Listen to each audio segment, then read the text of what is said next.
Hello, ladies and gentlemen, dear viewers. Welcome to the commentary track of the EF11 Pawpetshow DVD. Just as a little introduction, I'm Cheetah, I'm the director of the show, and I'm sitting here together with the core Pawpeteer team. And, well, this DVD is coming out a little late, as you might have noticed, so we are already in the year 2009 right now, and the show was taped in the year 2005. So we are actually commenting on this 4 years after the fact. So if we're making some references to shows that came after that, that's natural. Okay, I think we should start by introducing ourselves. Oh, I just have a microphone number 3, but I will start. I'm Tani, and I'm the voice of Mika. What a cold, cruel place the world. Hello, I'm Leonard. I'm the voice of Lionel. Here is Icehooks, and I'm the voice and player of Lori. Seems to have ended. Here's Xan, I'm a stagehand and special effects prop builder.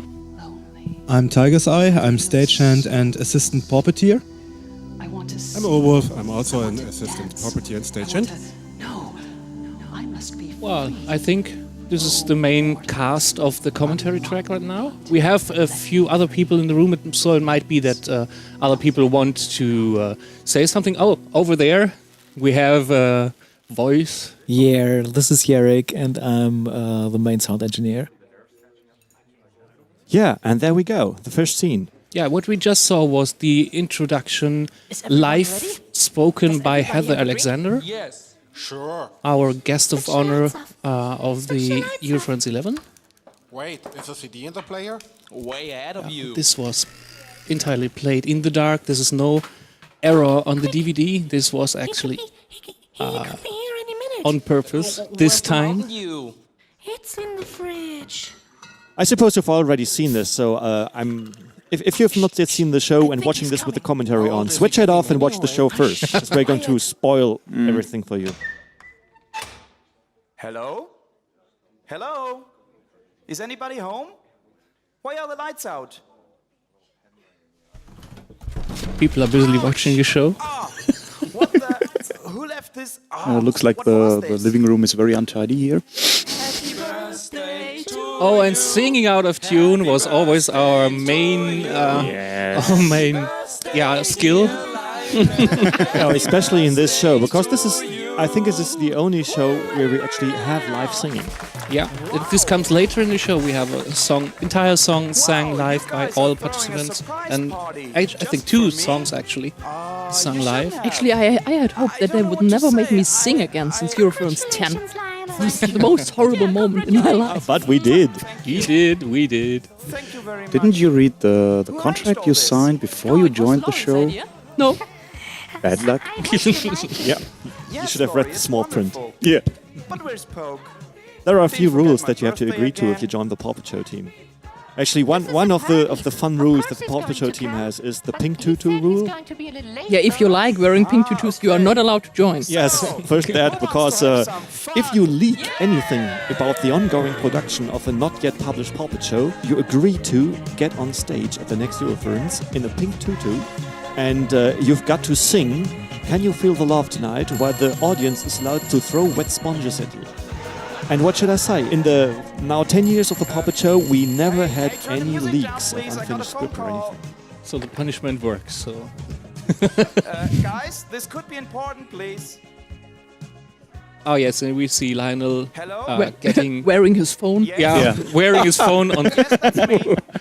on his head. This is the typical example of puppet interaction, because obviously the hand puppets do not have any hands they can use to manipulate objects, so we always have to yes, I fake it by some understand. stagehand holding up the Where? object in question behind the puppet The and museum making of them move, what? magically. I'm sorry, I'm still a bit... It's the Can I call you invisible back? arm that's coming Thank out you. from the puppet, grabbing Yes, things I'll see you and into carrying it. them around.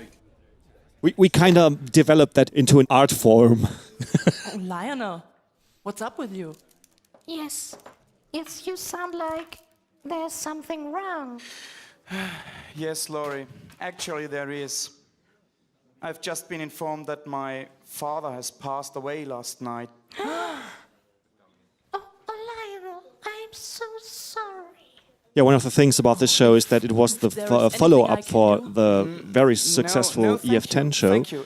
And the EF10 show really sparked our motivation. And we have intelligent music. It just stops when drama starts. And it magically starts again when the main character enters the stage. And as usual, Pogue is totally drunk and has absolutely no clue. Oh yes, this is the classic Pogue. Yeah, these are actually the raw characters as we develop them, just starting to gain their own personality. If you watch the later shows, you'll see that there's a great deal of character development between the shows. I think it started with this show, or we started to do characterization with EF10. That was the first character-based plot we wrote, and we tried to follow up on this with the EF11 show, giving them things to do that they are not used to. So Laurie had to be brave in some way, and Lionel had to trust his feelings instead of his mind and things like this. That's what there was some of the motivation behind that. But a bit of characterization already happened in the shows before, like Mika knowing Laurie from before and things like that. Bye. Bye. See you guys. Oh, now comes my favorite ad-lib joke. Oh, right. Oh, yeah, right. Yeah. That one is really nice. crunch. Yeah. You see. Yeah. Yeah, we had some things that the characters carried over from show to show to show, and we built on that. In an earlier show, actually, EF8, we saw Pogue cooking under influence of this purifier device. But still, he can cook, and we moved that into the next shows and finally hit the peak in EF15 when he cooked for the whole camp of fennec foxes. I think the speed we are putting the character development into the show is on the right time scale. You can't develop a character from one show to another, so he or she behaves completely different or so. You can't rush it too much. Yeah. You have to be careful with that. Yeah, this is actually one of the first tries to put some more depth into the show and just have some story elements that go beyond the usual slapstick thing. So we have this tragic element of Lionel's father dying and he going after his heritage. That's hard to believe. This is the classic setup. Lionel is still the lecturer. He's explaining everything to everyone. The rational guy. The rational guy, yeah. Yeah, we had this extensive dialogues between the characters. I think it's the first time we are explained a little bit about Lionel's family in the show. Yeah. Did we? Yeah. It's the first time that we actually explain any background of the characters. Yes. And I really keep wondering if people actually notice that. So, because we know we get involved with this all year. I think there are people who follow that very closely. It would be cool at least. So, dear listener, if you're listening to this and if you follow this, write me an email, tell me. That must have been the single most stupid And we never mentioned anything about his mother. Lionel's mother. Out of pure selfishness. Lionel's mother or Pogue's mother? mother? Lionel's. Yeah. Right. Pogue's mother was later. We will keep that for a later show. I think I've heard there's something with a Serengeti topic next year. I don't know. You have to ask our director about that, or Icefox producer. I'm not allowed to talk about the EF16 show yet. Oh, come on. Big Tutu would fit you perfectly. I know. Because obviously that was the place where he used to live. He was working for the museum. And I realized Mika is already missing the left side of her whiskers. It already happened more than 4 years ago. That's kind of embarrassing. Maybe she was born like that? I don't know. We could make this part of a story. Mika, do you want to tell me anything? No, I don't want to talk about that. Come on. It's worth the effort. I mean, they wouldn't make you show up personally if it wasn't important, don't you think? Yes, we're going to Cairo. You can see Pogue, classic Pogue, always trying comic relief in some way. If it's intentional or not by him, we cannot really say, but he's always the guy who breaks out of a situation and does something totally unexpected, like dancing around while they are talking about his passed away father. So he's always a little out of line. I always wanted to see the Museum of Forgotten Arts. Oh, Laurie, 5 minutes ago you didn't even know this museum existed. Don't you get it? We're your friends, and we just want to be with you. Oh, Mika, that's so sweet. All right, I guess I don't have another choice then. But guys, please keep in mind, this is not a vacation. We've got serious business to do. Let's get packing. Walk like an Egyptian, walk like an Egyptian, walk like an Egyptian, walk like an Egyptian.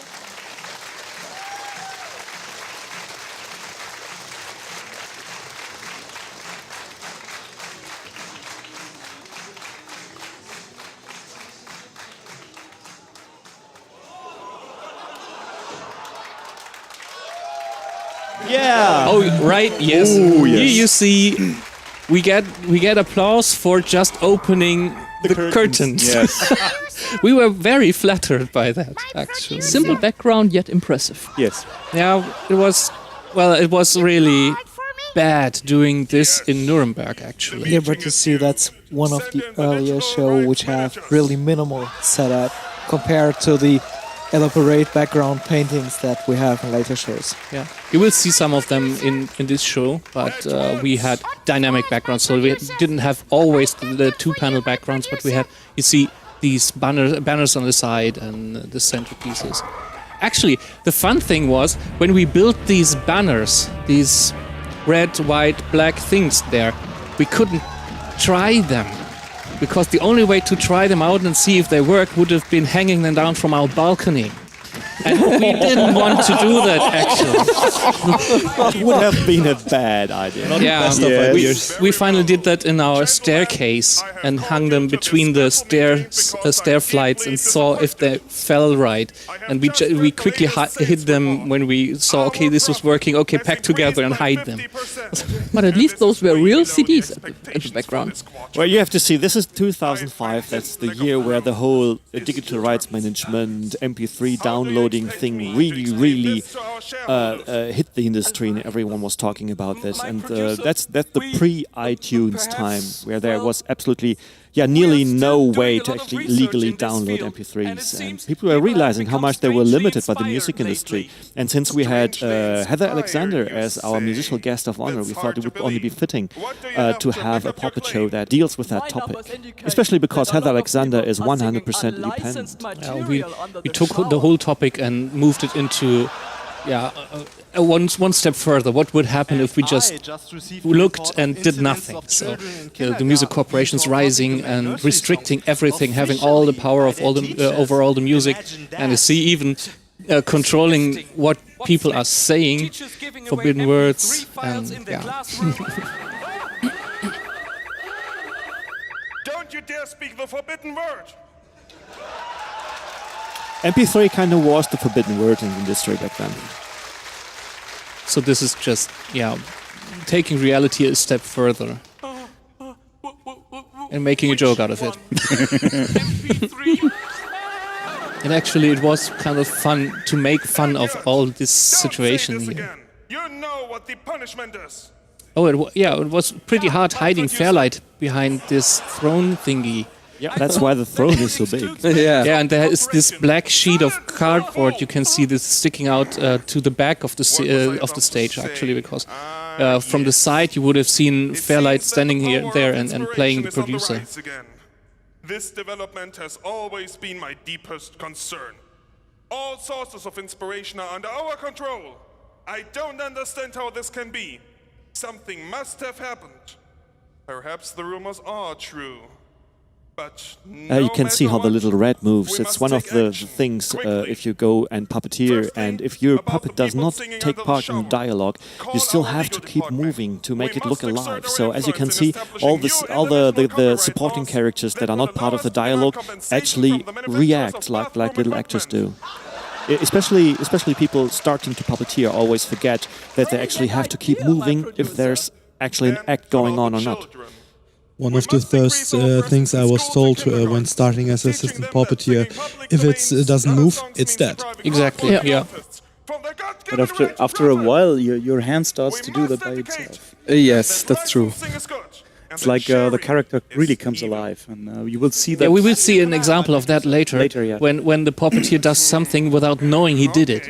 I was asking Leonard about that later. I will come to this in the last scene. Also in the last scene you can see that when Heather interacts with the puppets, it's also a very clear situation where you can see that she can look behind the stage and see the puppeteer, but she interacts with the character, and that's something.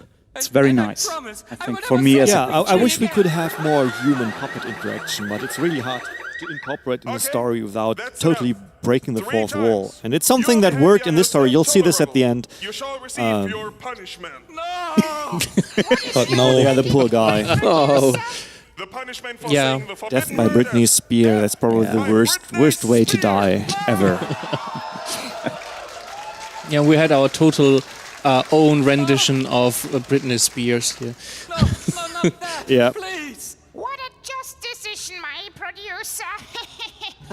This rat is so mean. Yeah, we always, if you have a bad guy, you always have to have the zany sidekick. And did anybody spot the Lord of the Rings reference in that? Oh, there she goes. She's going to play with his heart. Yes.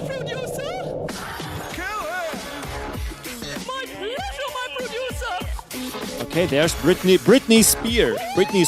And then there's the heart. Playing with her. I have no idea how many people actually got that joke.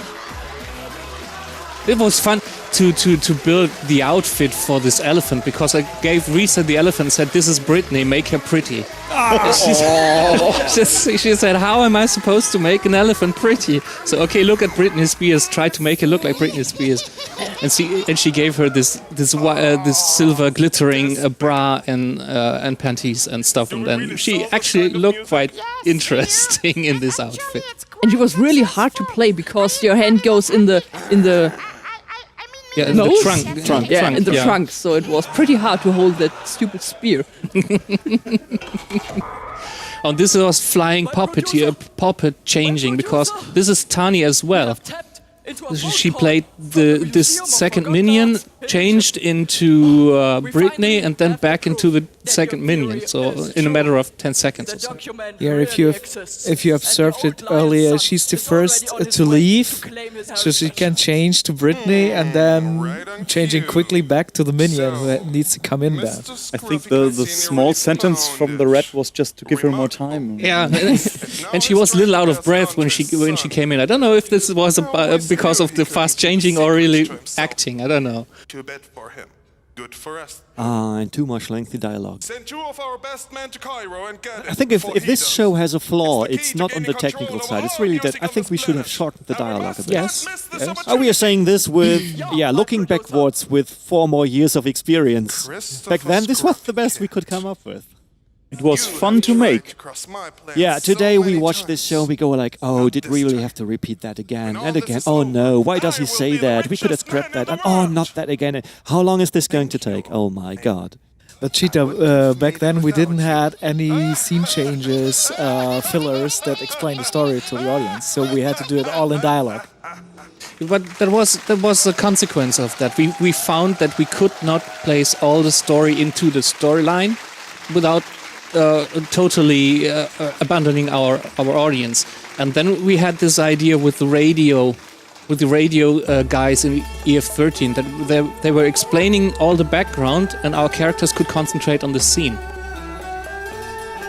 Oh yeah, the background. I love the background of this one. Yeah, look, very nice. You can see on the lower left, we still had people making photos there. Yeah. But he didn't use a flash. That's a good thing. And you can see all the colors are matching. I like that. It's pure coincidence though. No, I didn't say that. It's all intentional. It's all perfect art direction. It's all the brass and wood and everything's matching. I totally love it. Oh yes, and Laurie trying to be the leader of the party and knowing everything about culture. Yeah, that's totally her. Yeah. Oh, Laurie has grown up so much during the last 4 years. This is still the time it a little bit dumb, a little bit plain Let's talk about this show. Arabian mocha as a gesture of hospitality. I like the exhibits in the background. You can. It's one of those little details that you can hardly see even on stage. But there's these little exhibits in the Museum of Forgotten Art. Yeah. If you could read the writings and all this, yeah, supposedly non-ancient musical instruments back there. What do the little plaques, the little signs? What do they say? I don't know why, but I think I wrote the German words on it. Like the one in the... You will see that later. You can read Harfe. And on the other one, we just wrote complete nonsense like Trötenflöhe. I do not know how to translate that. Honking fleas. Yeah. Honking fleas. I don't know. Oh, Poke is challenging poor Laurie. Oh yeah. Oh yes. Oh, now it's a women against men thing. Yeah.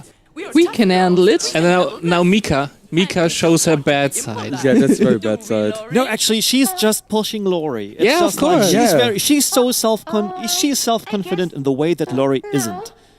And she goes like, "Hey, we don't want to disappoint them, do we?"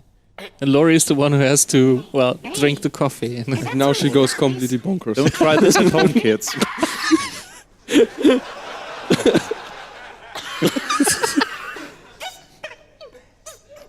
Caffeine. Yeah. Well, she's not used to drinking coffee. I like that scene, really. It's wonderful. Well, I was lucky that I threw her this way and not off stage somewhere. So I think this happened during rehearsals. Anybody else want some mocha? Oh well, I really like the small sounds you use in that scene. The heart failing. The little bzzz on the top of. Lots of the sounds here were done by Icebox himself while playing Laurie. Yeah, the whole Laurie fainting thing was actually me, but the sound effects afterwards came from Cheetah's sample. Yeah, I think this is the show with the second most sound cues I've ever had. Your father has been a great loss to all of us. He did great things for the museum and found many artifacts. Well, here Yusuf was pre-recorded. Yeah. I think that was the first time Leonard was actually talking to himself on stage, wasn't it? That was done with pre-recording, yes. Actually, the first time we had pre-recorded dialogues because we ran out of speakers. Yeah. It's one of the things that get normal for me, that I have to talk to myself in different voices. For example, last year's show, when Lionel talked with Finlay, that was me live. So it's a little bit confusing for me, but it works somehow. Yeah, nowadays we always try to do as much live acting as we can. So in this case, it's Lionel being spoken live by Leonard, and the few sentences that the camera, that Yusuf has to speak in between, that's actually coming from the sampler. One benefit about the live thing is that you can react much better on when you have problems or failures. You can improvise simply. This doesn't make any sense to me That's not possible with pre-recorded stuff. And sometimes you have the problem if you have pre-recording, and there is some hidden joke that we, while we were pre-recording, didn't get, but the audience found it funny and started laughing, and the pre-recording went on and on and on. That's sometimes a problem. Yeah.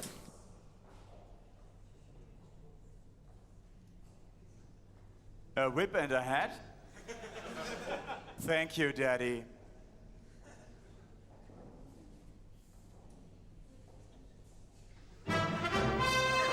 The surveillance camera. Yeah. Playing licensed movie music in a place like that is not a good idea.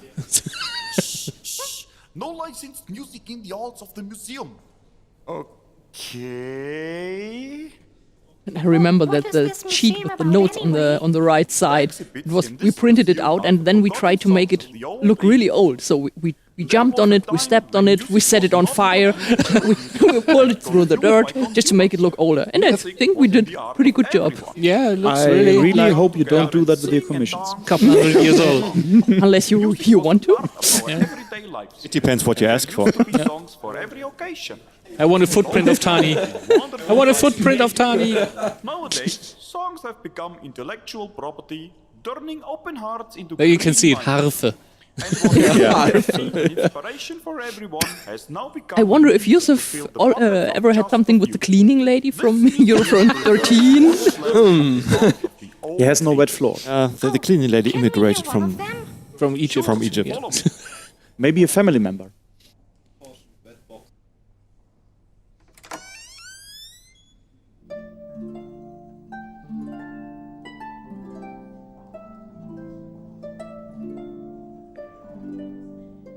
What a beautiful melody.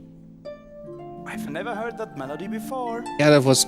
Yeah, we took one of the oldest, well-known pieces and, well, just said they don't know it.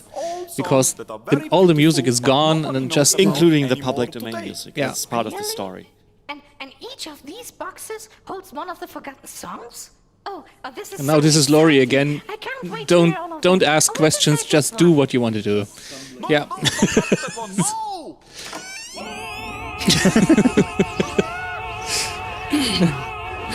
Poor Poke is trying to save everyone. He's the toughest. Box again.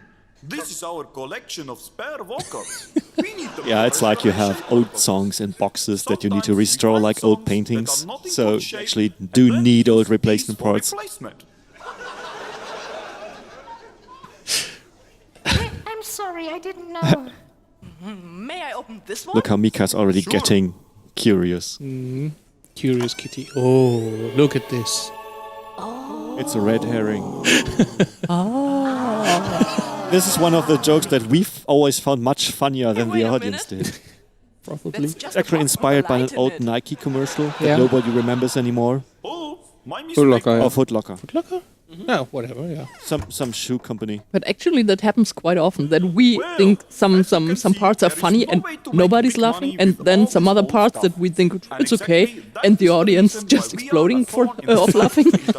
Yeah, and the dumber the joke, the more they laugh. The old slapstick thing, you know. Poke breaks a leg, everyone is laughing. Probably. Oh, right, yes. Poke doesn't get it.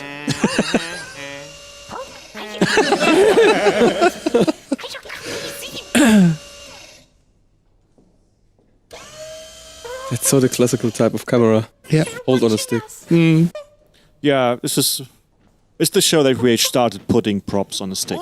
It's become the standard procedure. This is the THX, the sound police. You're Dolby surrounded. That one worked. Yeah, there's another opportunity we missed actually. Oh yes. We said you have 5 seconds to comply. We should have said you have 5.1 seconds. You've got something that belongs to us. You two are starting to scare me. Hand over the diary or certain death. You've got 5 seconds. And there it was. This DVD actually has 5.1. Well, here, take it. I don't need it. No! No, don't you dare come any closer! You shall not have it! But, Mika... No, Lionel! You can't give it to them! We went all the way to I like Egypt what's to get coming this now book. because Mika is the tough cat and she's trying to save everyone. And when the guards, the trained guards of the producer are trying to defeat her and go past her, she just turns around talking to the others and deflecting the attack.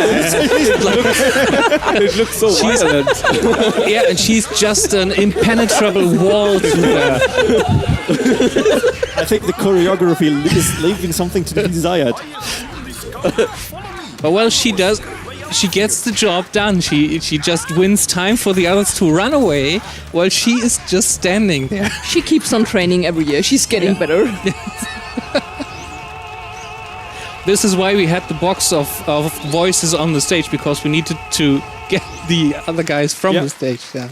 It's the Pawpetshow. It's the only boxed plot device. We were using so many cheap plot devices. Yeah, right. Take this plot device with you. You will need it someday. Yes. Oh, wait for that. Wait for that one. That's actually the next thing. Okay, you can't see it now, but everybody's laughing again because the curtain opened and they see the writing on the tombstones. Yeah. I think that's my favorite scene. It looks just so incredibly cool. I love the moon. Yeah, the moon is really great. Yeah, you can't really see how it looked live on stage on the DVD, but you get some kind of impression right now. You can see Laurie's sex life's already dead in the middle of the stage. We included a lot of nonsense on the tombstones, like. Oh, did you painted the moon on the background, or was it actually a three-dimensional prop? Three-dimensional. Yeah, it was actually a half dome. Yeah, it was a half sphere of styrofoam. I think actually that's the moon that's still at the hotel, at the youth hostel where we left it, and they are keeping their tools in it. Yes, we came to the youth hostel 2 years after that, and they actually kept the moon prop and used it as a bowl. And to put stuff in it. It was very surreal to see it. That was pretty cool. It's interesting to see what happens to our old props. Yeah. I mean, the hotel from last years in Seoul keeps some of the background panels as paintings in the lower floors. Yeah, the Ringberg Hotel has decorated one of their rooms with the panels. Yeah. It really looks cool. All right, and now it's Laurie playing on her own image. Yeah, she says, "Oh God, there is no Santa, no Easter Bunny." Everybody believes her, of course, because she's so timid. She tries to be brave, so naive. I don't know what to. But not this time. This tells you a lot about humor. I think one of the most funniest scenes is when things happen unexpectedly. If things take a turn that you didn't expect. Come on, admit it. Admit it. You really thought I still believed in Santa Claus, didn't you? Didn't you? Yeah, you really got me there. I must admit. And she really loves it when she has the upper hand. Yes, and she's so going to pay for it. She's been crying and whining so much. Nobody ever believes her, and she has so much to say. Yeah, but she needs to be a bit more believable sometimes. Did you notice she was only talking about knowing about Santa Claus, not about the Easter Bunny? Makes you think, doesn't Stop it? pointing out our plot holes to the audience. Yeah, now she's back to old Laurie because she thinks Mika is dead. Ah, there you are. She didn't see that coming. And of course, now she thinks Mika is a zombie. Well, she looks like a ghost. Yeah, she was convinced Mika had to be dead, and she's coming back now. This can't be. Or worse. Or worse. Undead. Zombie kitty. Yeah. 3 tenors before I could join you. Oh, I'm so glad you made it. We were worried about you. No need to worry. Having the black belt in catfighting must Is be this good actually for the first time she mentions it? I think so. This is one of those things we lightheartedly put into the script and that became a major part of the story of a later show. Come on, get a grip. Will you stop pushing me around? Laurie, calm down, please. I am calm. I am perfectly calm. Did you know Yeah, how she's it so feels to be calm. Doctor's member She of just the can't party? stop talking. I like that what Book does now. Yeah, in the background, Subtle. he's just doing things in the background. Nobody notices. She's calm, just a little bit loud. I love the sound. Classic vocal foley. Thank you, Thank you, Poe. Poe. What's about time? And that little plastic cup that Laurie has on her snout now has a little handle inside so that the puppet can actually keep it on the muzzle, because otherwise it would fall off. She could bite down on it to hold it.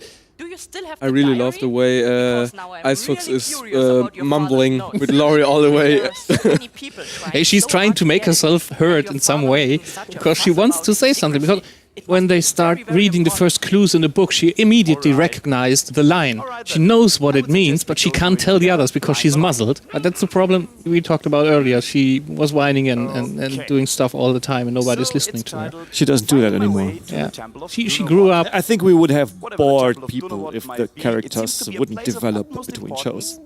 Honestly, having Laurie cry and whine for 3 shows in a row was enough. The politician's daughter was accused of drinking water. No tea or tomato juice, you'll see no potato juice. What? Well, wait. Slowly dragging her down. That was great. Yeah. And it's just white hands. It's so simple. The nice thing about puppetry is that you don't have to hide how things are done. It can be glaringly obvious that stage hands are carrying around things. It doesn't do any damage. It's the more funny. Normally, all stage hands wear black gloves, so you don't see them that obvious. But in this case, they are wearing the white gloves, so they are seen under the UV lights to be ghost hands. And it's really fun. Laurie. What's the matter? And they conveniently disappear when the others turn around, so nobody sees what happened to poor Laurie, and she's trying to tell them there were hands, there were ghosts. I was trying to say that with my mouth shut, but nobody could actually make out what I was saying or what Laurie was saying in that case. And if one of those saints And she out of just line, he'll have to stands start there. again. She could have moved away. They keep talking on the left side of the stage, and we kind of rely on nobody listening to them, because everyone distracted by what's happening to Laurie. Which, of course, then forces us to repeat it all over again. Oh, yeah. The crocodiles. The crocodiles, the alligators. Your lucky saint has made that long drop. But that was not all. Must hurt. That's Getting better. The big crocodile coming. That's the only crocodile I saw without a lower jaw. It's a monocroc.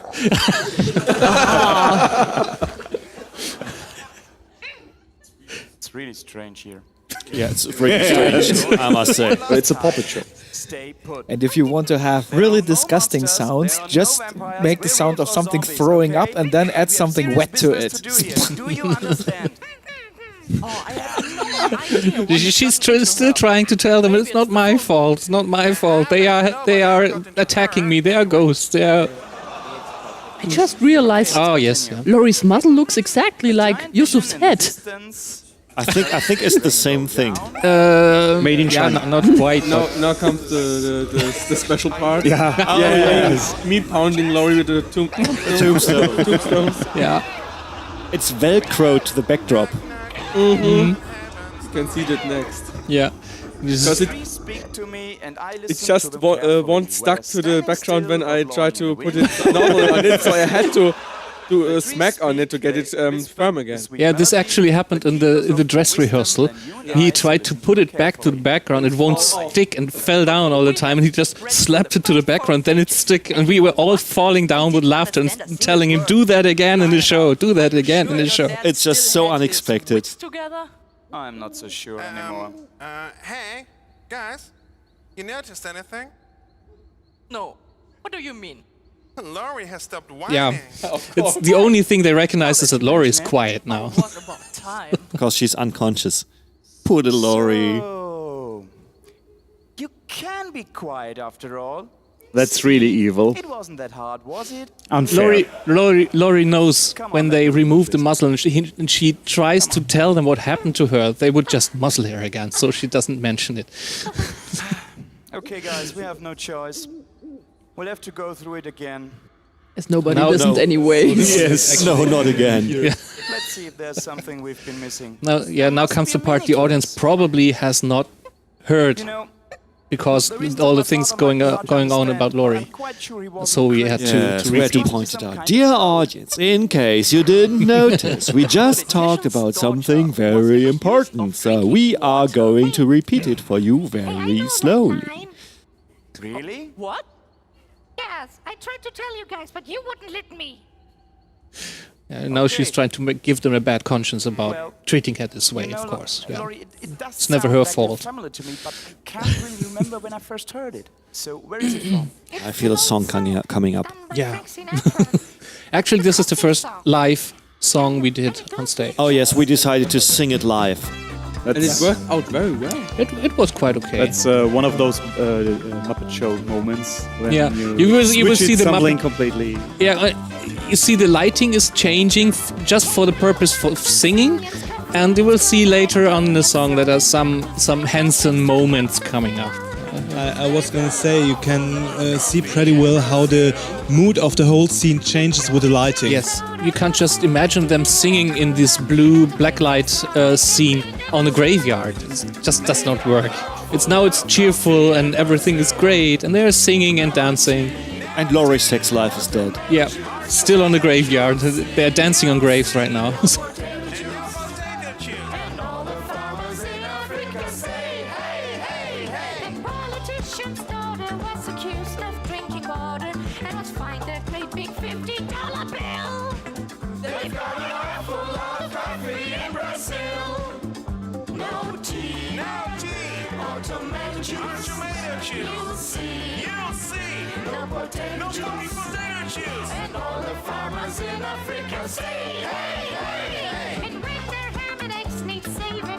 And now repeating over and over the cue line, Brazil, Brazil, Brazil. And Brazil, that was also the first part of our war cry. Yes, we had a war cry for the show that we'd use. At least that's the first part of the war cry. The second one comes later. And we got Mika to sing it. Yeah, and you see there, this is the handsome moment I was talking about.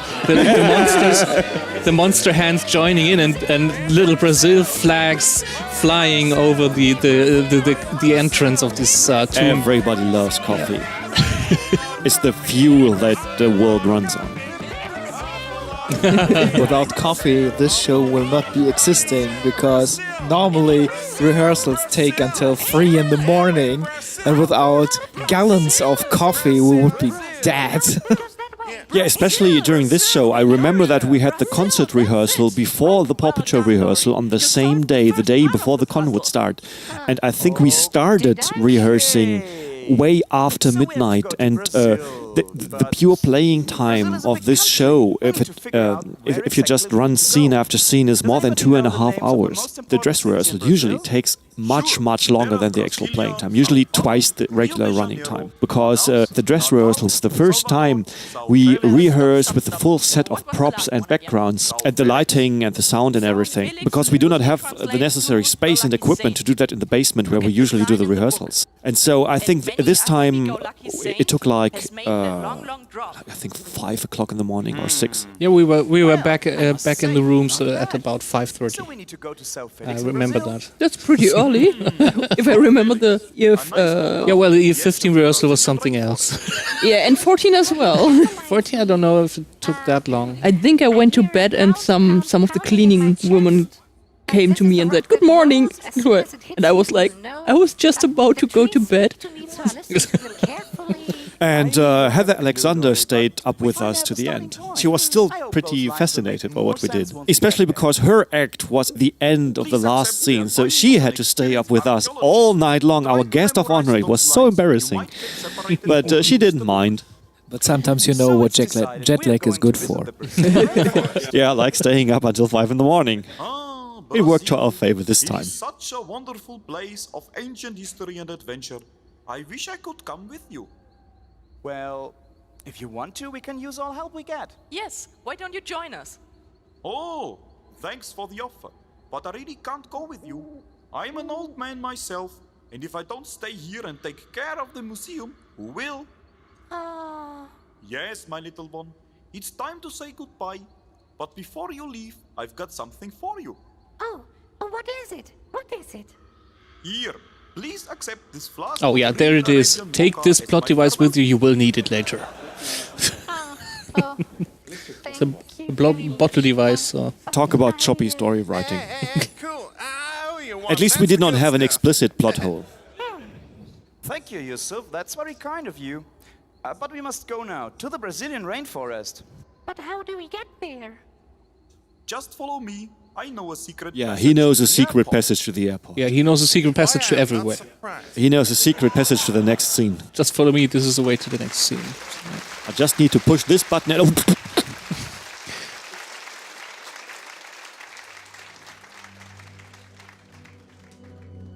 Something is happening. If you're watching this in the multi-angle mode, you can use your remote control and switch back and forth between the backstage camera that shows you what's going on behind the stage.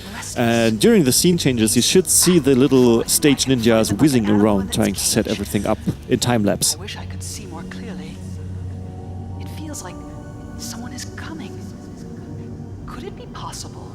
key has not been I still like the narrator here. She's just reading the intro for the next act live.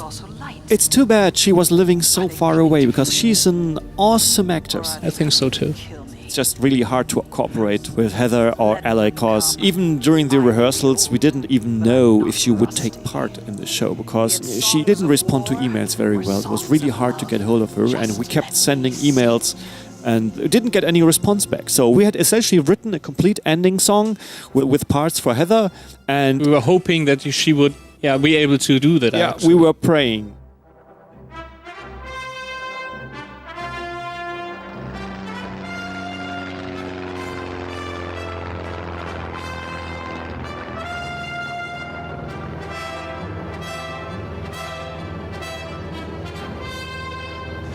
Yeah, what you see here now is exclusively for the DVD. We didn't have that in the show when we performed it live, because we didn't have the projecting screens we have now. We did have the projecting screen, we just didn't have the time to actually do it. Okay, so it goes this way around. Okay. This is basically what I wanted to have on the projection screen during the show, but we never finished it. And basically, I did this for the DVD because I felt like it just had to be there. Yeah, because all this you see or hear now was originally done in the dark. Yeah. Having a black screen on a DVD just isn't pretty. It's a little detail though, that if you look at the map, there's actually Sao Felix on the map, and I didn't spot that when I made the animation. So actually, the plane stops like 100 miles short of Sao Felix. So but they had to jump over, so it must have been very windy. Yeah.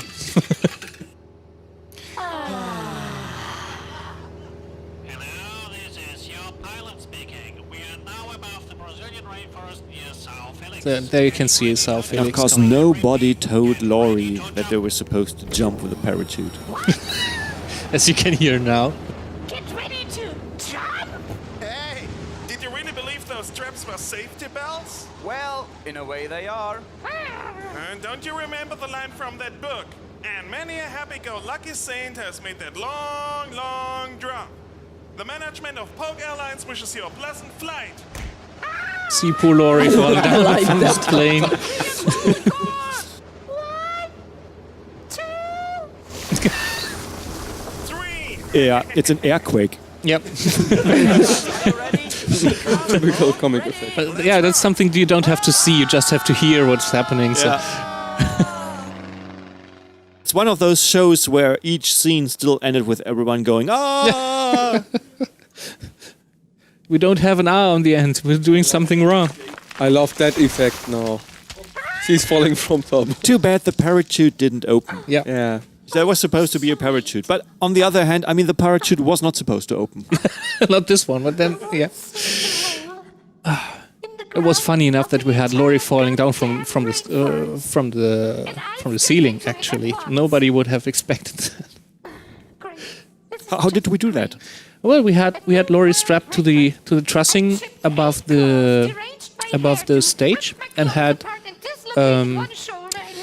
some kind of cord going up to a piece of string. I think it was actually a stunt double we had. Yeah, we had his old Tiger's Eye's old Fox plushie, which is the same build as Laurie's.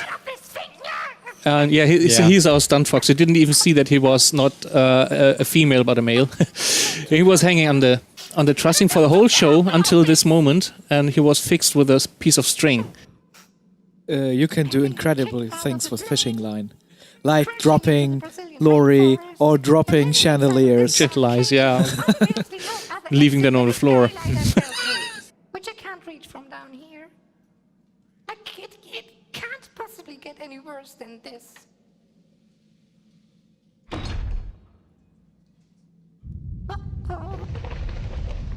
There's the big stone. The giant cookie. Yeah. This is Tiger's Eye's. I think this is Tiger's Eye's first work for us, wasn't it? Yeah, kinda was.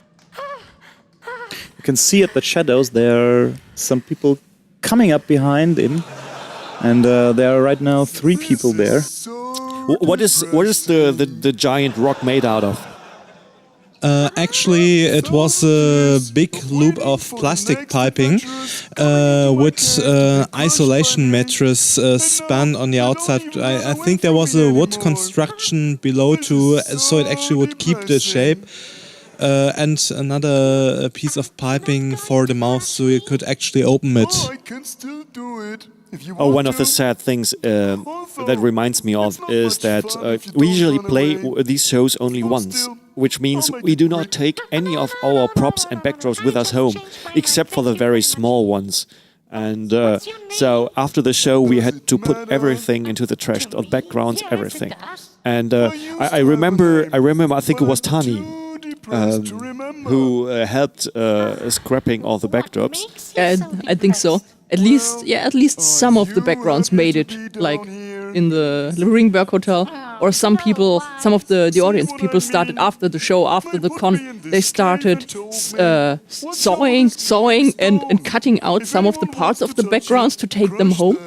Somehow, and I think somehow this has become more and more a trend. So each year I realize more people are just trying to get some of the stuff to take it home, which really makes me very happy to see that some of the things at least survive. One of the most chilling moments after that show was when I was taking something to the trash container outside and one of the eyes actually came rolling. Oh, that's bad. The thing there is, the eyes are actually styrofoam balls with the eyes painted on them, and they're not and there's a bowl of clear plastic over them. They're not fixed in there. You could push them in there so they were fixed, but at that point I was just holding them and moving them so he could look around. Bad thing is, I had some points on the back so I could see where he was looking, but I couldn't see the points where I was standing, so I was just doing it blindly. Yeah, so one of the eyes is always a bit off. That's why the stone looks stoned. Yeah. Oh, this choreography here. It looks so easy. Yeah, but it looks so easy. Try turning around like that. Get behind everyone watching this. Get behind your desk, put your hand up on the edge of the desk and then try to turn around like that. You'll be surprised how hard it is to get that right. It is very hard. And those were 4 people. Yes, and one of them wasn't even trying to do this because Zefiro had to drop out of the show after the dress rehearsal, and Finn had to take over. Mm-hmm. And he didn't know the choreography, so they had Fairlight was trying to direct him behind the stage. He did it very well. He copied the movements very quickly. Yeah, now you can see Fairlight is behind the stage and saying 1, 2, 3, turn around, 1, 2, 3, 4, bounce. I will never forget that. Yeah, the bouncing, bounce and then bounce. Yes. Do the little stones still exist? Yes, I have one of them at home. Usually those little props or puppets are the ones who are usually rescued after the show. Yeah, they are actually made out of softballs. It was a football or soccer ball I picked up four of these in the local drugstore somewhere and just cut off the surface so it looked like jagged rocks and then painted them grey. That's the sound again. That's one of my favorite ones. Still working. And now comes Laurie, the motivational trainer. Oh, yes, right. This is the only song they know, and they've been singing it every day for thousands of years. Man, I'm speaking through my nose. I'm going to crush you now, yeah. I'm going to crush you now. Hey, I still can do it. Yeah, Laurie is in the situation that she has to be brave now. She's growing in this scene. Because she is usually the fearful, the very easily to scare, and in this scene the only way to get out is to grow on herself and see, make him believe that he is the big part and he can do it. And it's one of the core ideas of the shows we had. The ideas of the show we had was that each of the main characters had to face a challenge, forcing them to do the exact opposite of what they usually do. That means Lionel had to be emotional. He had to be empathic. Laurie had to be brave. And it goes on like that. Poke had to think. Poke had to think.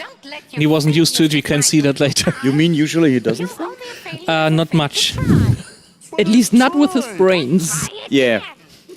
It's kind of taking the principle behind EFX, but doing it the other way around. Yeah, on EFX we had the group together trying to do something, and this time we had the individual characters trying to do things they are not used to do. Can do it.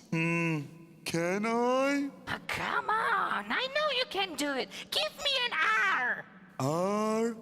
Give me an R. Now she's motivating him, yes. Give me a C. And you can see he's already getting motivated, and yes! And he's looking so motivated. Oh, totally. This line. He has a face like a stone, that's the problem. Nobody can stop you. Go, go. Yes, and Laurie, get out of the way. Not only Laurie. There she steps back. Yeah, and then the stone tries to break through the stage barrier. Yeah. It was like, okay, get ready, we have to move it, jump down, boom. Oh, especially the stone is crashing through the left side, and Laurie's walking to the other side. Yes, because she wanted to get at the glowing stone he was talking about. Yeah, the magic artifacts, the little LED mood lights, they were really the latest fad back then. Today you get everything with color-changing LEDs, but those were really novel at the time. You can imagine what happens to the stone right now. Rolling down the slope, unable to stop. The poor guy with the fruit stand. Or the old lady here. And now here's the second part of our war cry. Yeah. The Italian guy with the fruit stand. So fast. Took me a while to learn it that way. It's a made-up curse in Italian. I think it's just like these are actual shithead, curse words. Yeah, exactly. Something bananas, melonas, ananas. Yeah. So these are actually Italian curses. Oh yeah, some stagehand sneakingly swapping around the glowing. Because it was supposed to activate once they touch it. So you hear the first part of the riddle melody. Yeah, sometimes it's just easier to have two pieces in different states and just exchange them and yeah, and she's putting it into her invisible inventory. One way to end the scene is with that one.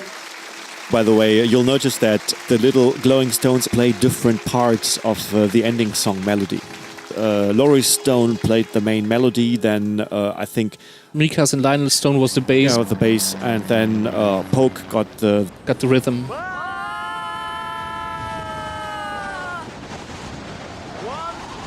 2, 3. Pull the cord. Okay, here we are back in time to the moment when they exited the plane, and Lionel tries to open his parachute and nothing's working. So actually all the scenes with the three individual characters take part at the same time. Lionel? Yeah, and now is the big challenge scene. Yeah, and you can see this is the show where Mika and Lionel start to bond. Because Mika has to admit that she loves Lionel, which might come like a surprise after the last year's show. Oh, that's so spooky. Hello? Where am I? Is anybody here? Am I dead? And again, you can see that you can achieve the greatest effects with the simplest things. Because what we're doing here is we are having a background that has these shapes drawn on it with a UV paint that glows in the dark. And the characters are simply lit with simple handheld flashlights from below. And the effects on the voices make it a little bit more creepy even. Yeah, it was supposed to be a really frightening scene. Because this is Lionel's nightmares. Everyone rejecting him because he insisted on being rational and doing what's the right thing, and everyone's blaming him for it. And this is actually another challenge for the puppeteer, because he had to step back about 2 feet from the railing, from the play rail, and couldn't put his hand on the play rail to rest. So he had to hold his arm up for like 5 minutes in this scene because the light wouldn't have worked the other way. Problem is also that the Lionel puppet has the hand entry in the neck, while usually the normal puppets have their entry at the belly. So I have to go nearly half around the puppet to hold it up, and this is interesting. It was a good training for the later shows when we had these rod puppets where you simply can't put your hand on the railing. It was also good training for the later scene with the lorry. Yes, yes, we are coming to that. Yes.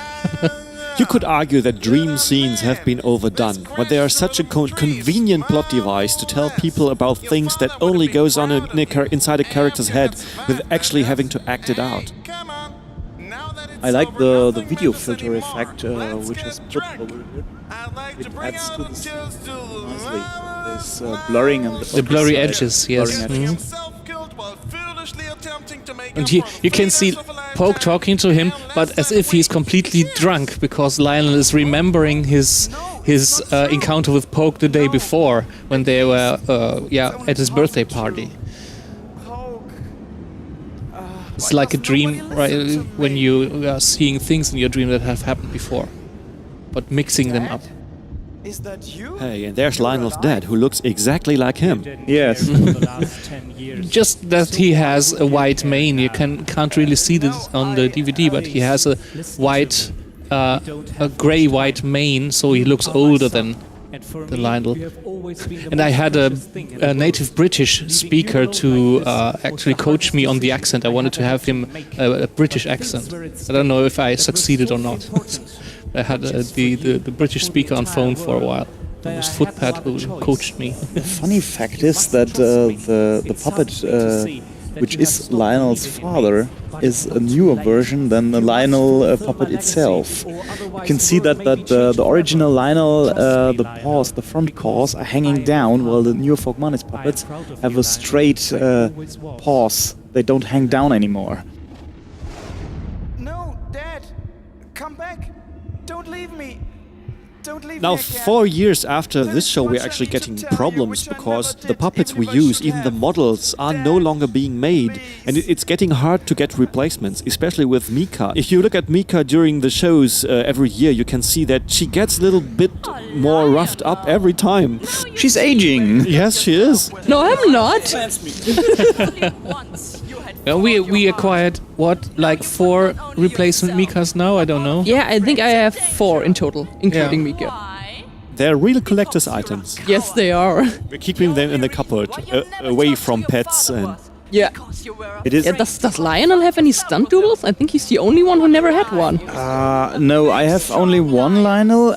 Firelight has the old version, but the mane is also roughed up and he's a different color. And I'm trying to get 1 or 2 more stunt doubles, but I think we have to find a solution for that. Cheetah also has a Lionel. Ouch. Yeah. Mika is taunting Lionel because he doesn't have the guts to stand up against her. She's very mean, butting her head to his. Yeah, well, she can't use her fists. Well, you have to use your brain. Yeah. Headbutting is a standard black belt cat fighting practice. Absolutely. You just have to watch her when she's rehearsing her moves. Well, she's acting like a sheep. We have a wonderful transition here that I think nobody noticed. You can see. Oh, watch it now. Watch it. Watch the backdrop. Watch the backdrop. Now the transition is coming. We just painted the UV color on the regular background, so at the regular light you were almost not able to see it. So we actually changed the scene by just changing the lighting. So from the very, very spooky dream sequence, we go to a pretty pleasant green jungle scene without any scene shifting. It's one of those little effects that nobody noticed, and that's why it's perfect. I love UV color and I hate it. But I love it. And I hate it. It's so smelly. Can't see it while you're painting. It's incredibly ugly to paint because it's not like fluid color, but more like a sticky goo thing. Yeah. Ugh. It's more like glue. It's more like glue. This is one of the things I would like to have there is the ability to close the eyes. Yes, that's a bit creepy scene. Lionel just lying there, not moving. I think playing this scene nowadays, I would hang down his head somehow, but I didn't thought about that when I was doing that. So that's something you learn over time. 4 years ago. Ages ago. Ages. The background of back in the old ages. The backdrop of this scene, actually, one part of this backdrop has survived. It's hanging in Risa's kitchen right now. Does she have the UV light in the kitchen? I don't think so. she can't turn her kitchen into spooky mode. She should scare her boyfriend once. Just hang on the Halloween. Yeah, just hang up the black light and turning off the normal lighting and see how he reacts. Because I think he does not know. You hear that, Risa? Hint, hint, hint. Oh, on the DVD you can see that back then we didn't have those sophisticated cameras we have nowadays. Because some of the cameras were really not coping well with the lighting conditions. So some of the camera angles are really dark. I have the black light in catfighting. Yeah. Does it glow? Sure. Shiny thing. Shiny. Coming here was just because of my curiosity. All right. It turns everyone in a spooky background. Oh, you don't know what I'm doing with you in the night. Painting you all with UV colors. Now Lionel is trying to get his head clear and trying to talk to Mika about his failures and why he is such a bad guy and what he should have done and whatever. Mika is comforting him. The interesting aspect about that scene is that Mika would never have dared tell Lionel that she's in love with him. But now that she thought that he is dying, she actually bursts out with it, and he, of course, he hears it.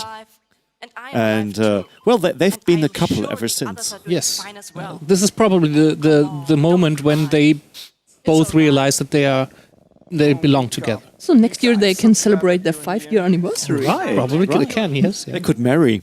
little kittens. They could have little kittens. Little spotty lions. Little snow lions. Or maned snow leopards. They're freezing and feeling hot at the same time. Yes. Little I'm snow cold. kitties. No, it's hot. No, I'm cold. Clue at all. I'm so clueless. And now this. How do you wake up a tree? This is one of those semi-Lord of the Rings references. Yes, yeah, because you could envision Treebeard in this tree. On the other hand, we had a big stone, so why not a tree? Yeah. It's the Jim Henson universe, where everything can be anthropomorphic. Yeah. You just have to stick eyes on it. Or not, in this case. Just put a voice on it. Hey, it talks, so it's alive. It works. There is this song from the Muppet Show, Am I Pretty? This is a very good example of that. When the puppet sings when the puppet changes completely in front of the mirror. Yeah. Then we must be on the right track. Hey Tree, do you have a name? And thanks for saving my life. You can call me Mr. Tree. And you're welcome. All right then, Mr. Tree. It seems that we need your help one more time.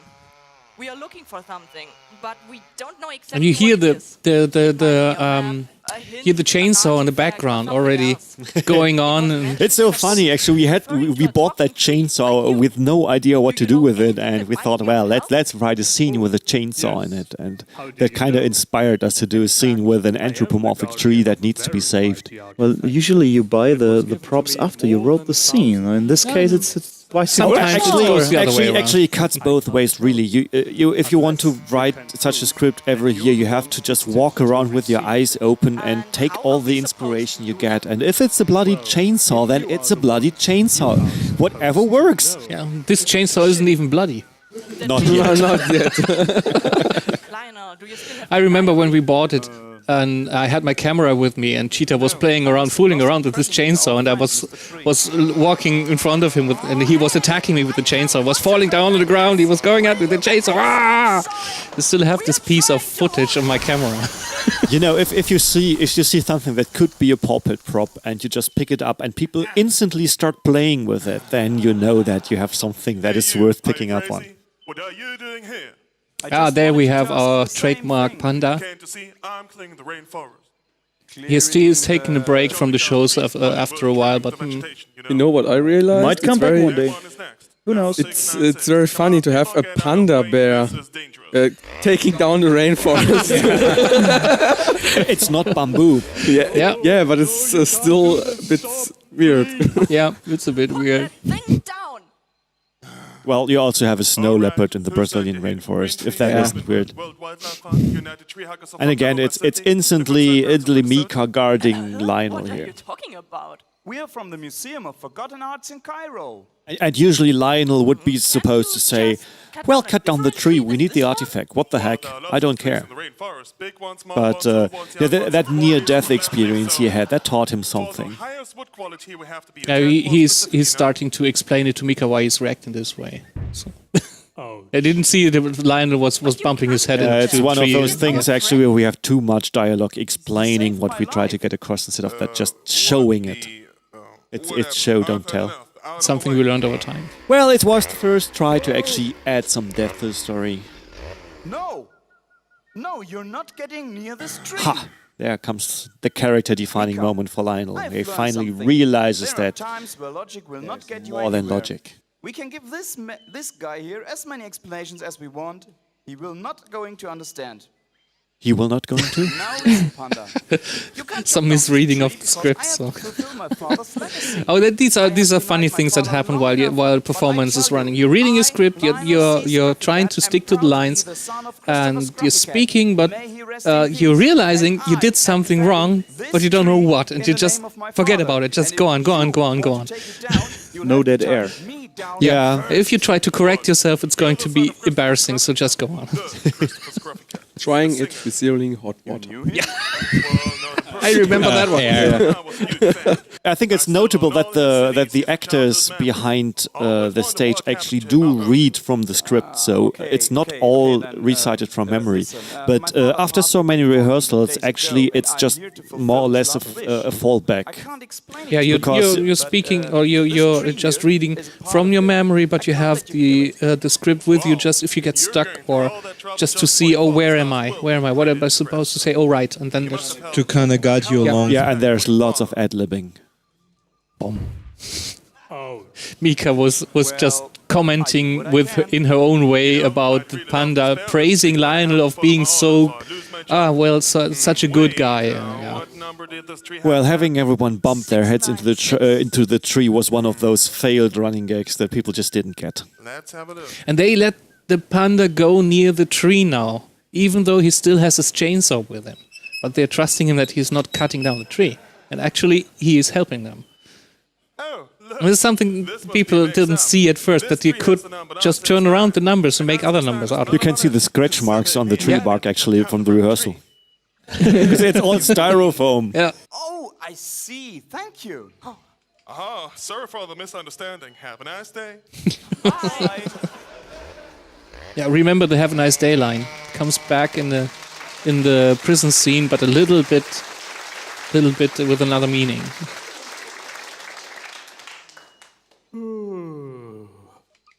That was close. Now the tree safe. Yes, it was. Yeah, save the tree, receive artifact. Quest updated. What a coincidence that they crashed right into the perfectly correct tree. What can I do? Who would have thought? I mean, how many trees are there in the Brazilian rainforest? Dumb luck. And they managed to crash into just the right one. Either that or there's an artifact hidden under everyone. Under every tree, yes. Now wait, where did that come from? It came out of the tree. Yeah. You don't want to know where that has been. It's also When you see how they work in the show, that, for example, the artifact comes out of nowhere or they put it in their inventory, it's quite clear to see that you two liked playing a lot of point-and-click adventures. That's certainly inspired by it, yes. It was handed to me by some sort of high priest. And this is, of course, very, very important, that the tree cannot tell them what this thing is meant to be or meant to use, how it's meant to be used or whatever. He just guards it and gives it to the person who is destined to receive it. That's all. They have to find out everything on their own. I'm just realizing that analyzing this plot makes it sound really dumb. Goodbye. Come on, Mika. Man, I really liked my script until today. You shouldn't look at it again. You can do that with every Don't watch movie, it again. actually. Okay, now I think we're closing in to... Yeah, the guy without a microphone? Yeah. United Postal Service. Yeah. Where did you get the uniform from? Actually, from Karlstadt. They have a outdoor UPS department. uniform? Yeah, in the outdoor department. That's for Oh. Yeah, we actually made a little United Postal Service logo and it stuck it on the jacket. That nobody ever gets to see, even not me.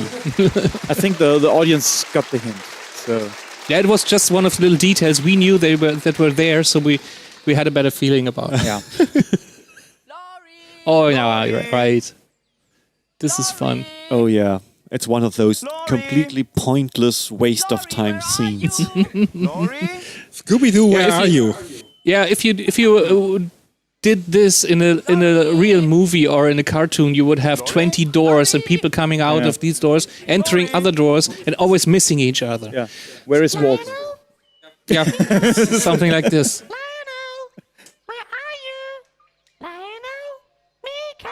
You can see them walking around. And we were doing this like, Mika, where are you? And then running around. Laurie, where are you? Running around. But yeah, okay, this is the woman animal moment.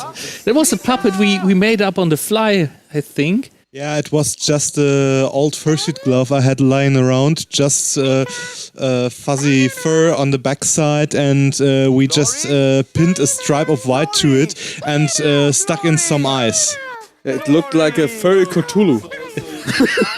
It was like, whoa. Wanna meet a monster? Put a rack on a stick. It was really creepy, you following me. Woman! It's like instant Cthulhu, just at Tiger's Eye. Okay, where's Pokey? He's up there in the tree. And Laurie, of course, yes, because Poke is always making fun of her. And the whole first 2 minutes of the scene was just build up for that one line. Poke? Yeah.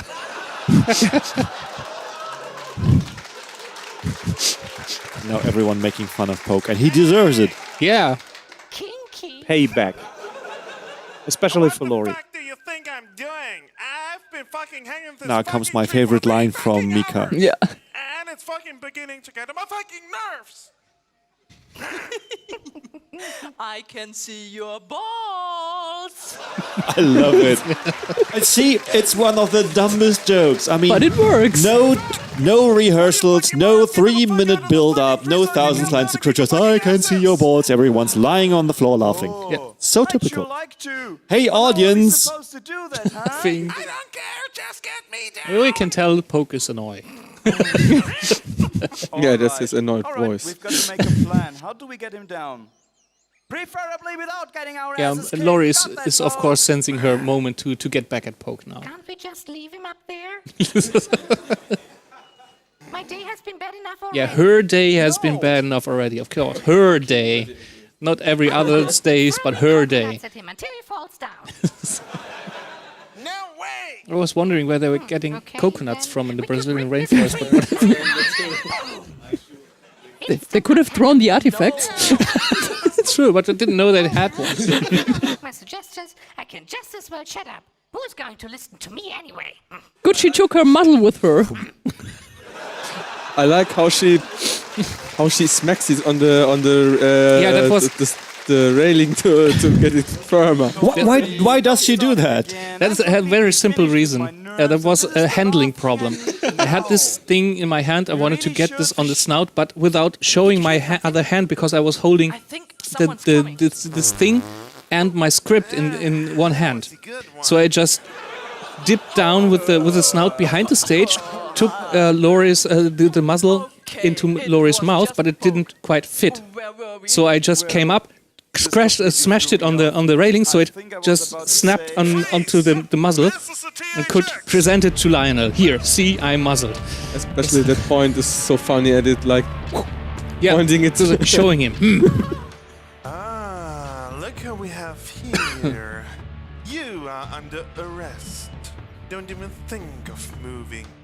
How many people noticed that this is actually the same voice like the evil producer? Mr. Lionel Scruffycat. And Poke.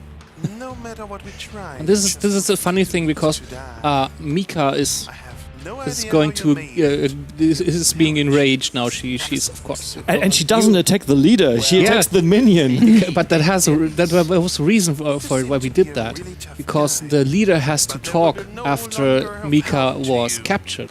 So the other guy had to capture Mika and hold her in his mouth and couldn't talk. So that was kind of backwards writing. This is when you write something down, it all looks great and funny, and if you actually try to play it on stage, you discover all the little inconsistencies in your positions and all the mechanics. Oh, this is the fun thing, because the nice thing with hand puppets is that they have nothing attached to them, so you can just pull out your arms and they become like independent things.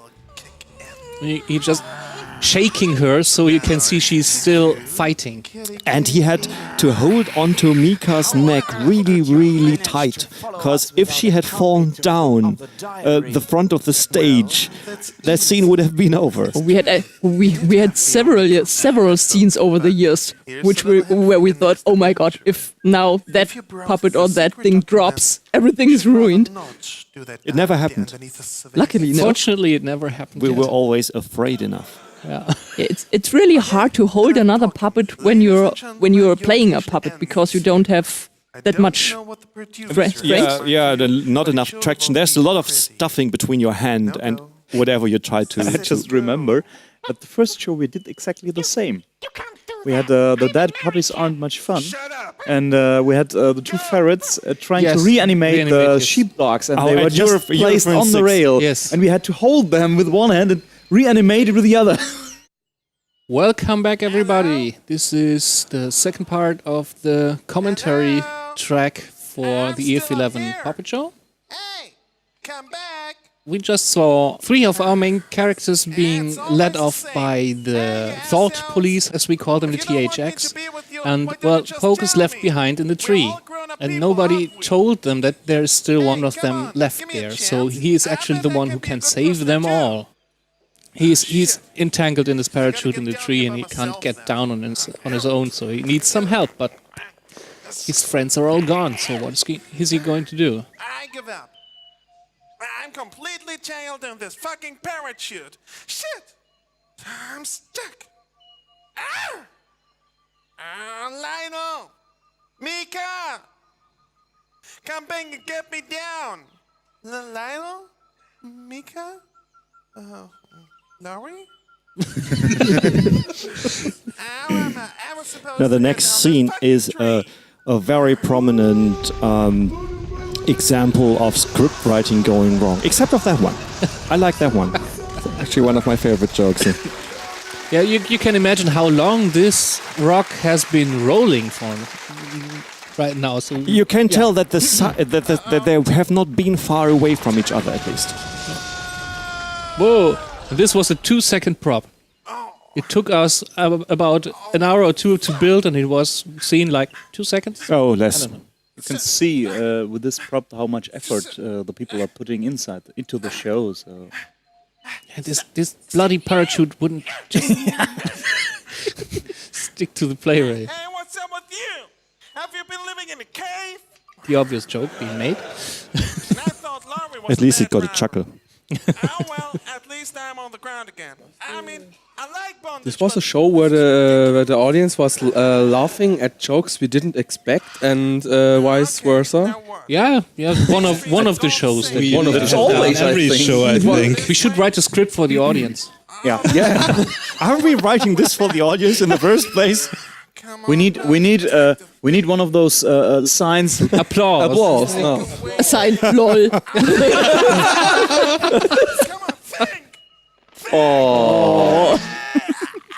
Oh, there. Oh, yeah. Poor Poke sprained his brain. Yeah, he's trying to think too hard. And he's not used to it, but he's forced to use his brains right now. And this is one of the challenges. He's usually the happy-go-lucky guy, the guy who doesn't care what happens, so he doesn't have to think about it. It's also one of those jokes that wouldn't have been funny without the sound effect. Yeah, just was spraying his muscle in his brain. Oh, and there we go back from day to night again, but this time without the UV light. Okay, this scene, this is our official plot hole for this show. We actually, we have a couple of script writing meetings these script writing sessions usually go on for a couple of months before the show. And we had everything written, but we needed a small piece in the middle connecting the two parts of the story. And I think we wrote this on the telephone just 3 days before the first rehearsal, and I'm afraid it shows. I'm afraid it really shows. We try to make up for the lack of story with lots of surreal humor and unlikely creatures. These were actually the first hand puppets we built. Yeah, the first custom-made puppets. The Ooga Boogers, those little tree creatures that we never actually explain who they actually are. It was fun to build them. It was just taking a tube of styrofoam and cutting it in half so we had a mouth and putting these balls on them and just covering everything with black. You know, they have a very huge Muppet Show effect because they look like come straight from the Muppet Show. Yeah, we used the same trick to make them come alive. We gave them a tongue inside a mouth and ping pong balls. And the ping pong balls as the eyes. And some kind of nose, so you have this triangle in the face where your eye is always trying to find something. And we really wanted to be them as surreal as possible because we really didn't, and we put those little twigs and leaves on top of them to actually even has them in the mouth. Yeah, and make sure that people do not mistake this as a racist statement. Yeah, you cannot find any race that fits them, so it's just some race somewhere. It is just some unlikely creature living in the jungle. Pretty backwards too. You see the giant leaves in the foreground? It's not a coincidence. If you see anything on a puppet stage, and most of the time it's not a coincidence. Are you sure you still got all marbles, you know? If you look close, you can see still the evil faces in the background from the dream scene. They're still there. Yeah, the white outlines. Could also be spider webs. They somehow blend into the background. And that's something I really love about the show. Like from the very first rehearsal, when you don't have anything but just using bottles as props or something, and no backgrounds, no sounds, nothing. And with each show and with each rehearsal, it develops and something's getting added to it. And when all the sound effects are added and the props are built, and at the end you have that final show including everything, and it's just so cool. I really love that progress. You could say in the beginning there's always the banana. Yeah, I was standing prop number one, the plastic banana. Use it for everything. I think that plastic bottle has been there from the first rehearsal. I think so, yes. Yes, I think this is the only prop that really started out being itself. But I think we put this label on it later on. It had the standard board label on it before, and we put the white label on it later. what's inside this chest that makes it worth running to and fro for like 2,000 And then the pounding in the chest, actually, that's one of the decoys that we used in the riddle, because everyone was thinking it was about the pounding of your heart in your chest, but it's actually the little rhythm ball, the little glowing ball that plays the rhythm of the song for eternity inside the chest that makes the pounding noise. Inside the chest is carried around by these Ooga Booga people, how we call them. Actually, the two people, or the two guys carrying the chest right now are named Ooga and Booga. The yellow one is Ooga, the green one is Booga, and he's named Bolga. But we never told the names in the show, but we had them in the script. But how did you come up with the names, by the way? Oh, that's pretty simple. Yeah, that was pretty simple. We had Ooga Booga, so we had Ooga and Booga, and Bolga. I had this from an old comic I read sometimes. They would say Holga Bolga, and that was stuck in my head, and I just took that. Yeah. And these little creatures have a really weird sense of logic. And in fact, it's such a weird sense of logic that it takes way too much time to explain, which makes this the longest scene in one go ever. This was actually a double scene with the first three characters being captured by the THX police and Poke dealing with the Ooga Booga guys. Yes, of course. I mean, logically it's two scenes, but there's no curtain in between, which means that makes it technically 1.5 hour scene, which is, I think, the longest scene we've ever played in one go. This is the Brazilian rainforest. If everyone was And I'm pretty sure the audience was already too tired to stand up and get some drinks during that scene. Oh, there goes another one. There goes another one. Yeah. And this is Leonard speaking Bolga. And it's the only one of the Ooga Boogas who can talk. He can talk in the same language. In English. The others just talk Ooga Booga. Yeah. And now Poke remembers. Pounding in my chest. Pounding in my chest. Something. It doesn't get more obvious than that. There was something he remembers. Like big hint. There, go. Ping. That sound coming from that Come on. I mean, Get your plot device. I think I need that artifact. Yeah, sure. And this little guy there is totally enjoying his position to taunt Poke a little, because he's usually the one who's running after the big carriers and wanting to be one of them, but he has the bad job of being the apprentice. We explain this enough in the dialogue already. I think we explain it only about 3 times.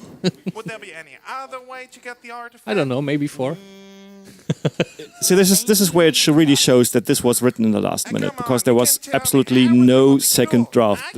We wrote this down, talking on the phone, as it were, and started rehearsing it a few days after, and no rewrites, no cleanup, no nothing, no timing. It was a big mistake in hindsight. Yeah, I think we did cut out 1 or 2 pieces of it during rehearsals, but not for the first one. Yeah, this really could have been like a 10-minute scene instead of half an hour. Yeah. Even now, Lynette is looking at me and he's so terminally bored. I think he's going to keel over anytime. Okay, I think we should talk really slow from now on, so people can keep watching this in fast forward. Well, it's a good example that the scenes can be very, very long, and nowadays we cut it down, especially with the dialogue amount. At least we try to fill the time with story, because actually most of the stuff going on here doesn't move the story forward. So it's just a scene for the sake of the scene. Yeah, but you have to experience it for yourself before you actually get it. So back then we thought this was the hottest thing since sliced bread. Gosh. Man. That was more exhausting than being the In hindsight, I'm really kind of sad we had this scene so overly drawn out, because the action immediately picks up after that. The next 2 scenes, the 2 final scenes, are really, really action and story from start to end. Now you must tell me if there is a way for me to get hold of the artifact. Yes, you're right. Now I can tell you, there is no way to get hold of the artifact. Yeah, wise ass. But you promised. Yes, I promised to tell you if there is a way. And there's no way I told you just like I promised. Yeah. Explain it more. That'll make it funny. And I just found something out about you. You are precisely as dumb as you look. Building the puppets was fun. It was a 5-hour job. We were just building and building until 5 o'clock in the morning from midnight. The kitchen table was full of green stuff. The green stuff. Green stuff. Yeah. And well, cut out pieces of styrofoam and. He's still so fat. There you can see he has a lot of experience doing this job. Yeah, he's been running all his life. Flash. Now it gets funny. Now comes the really good part. Trying to wake up the audience.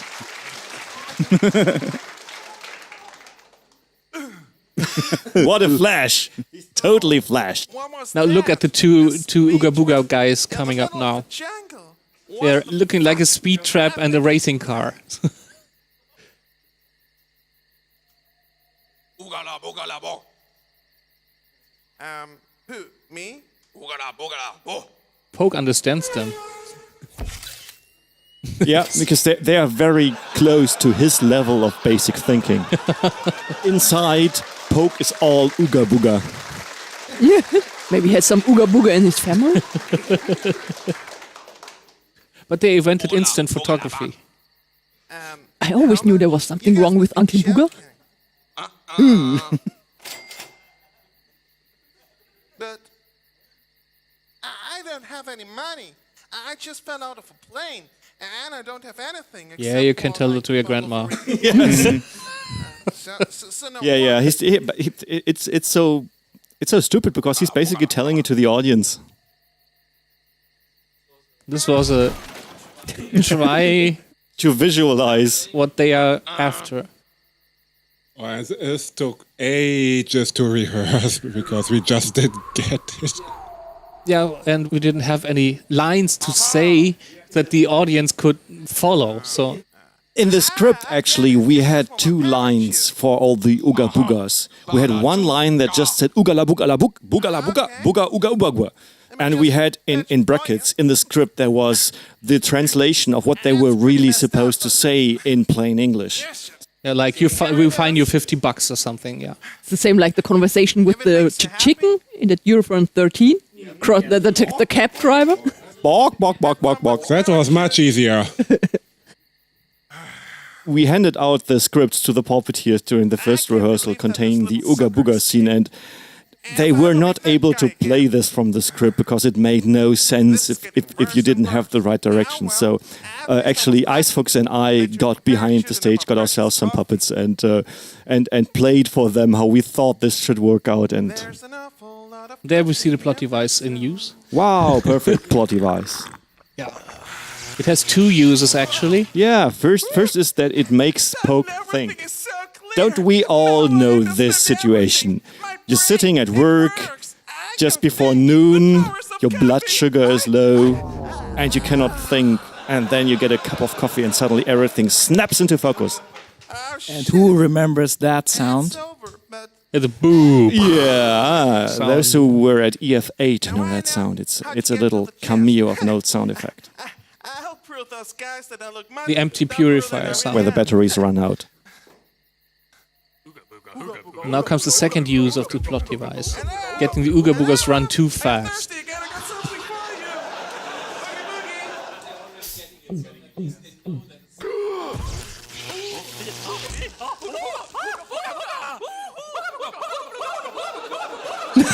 That was Tani and me running at full speed across the whole stage and running into the stuff on the other side. When I cleaned up the audio recording of Tani's microphone during that scene, I had to stop because I was laughing so hard. Oh my god. That was so much fun to play. They were the same 2 cops again. I love how they step back. And the instant photography.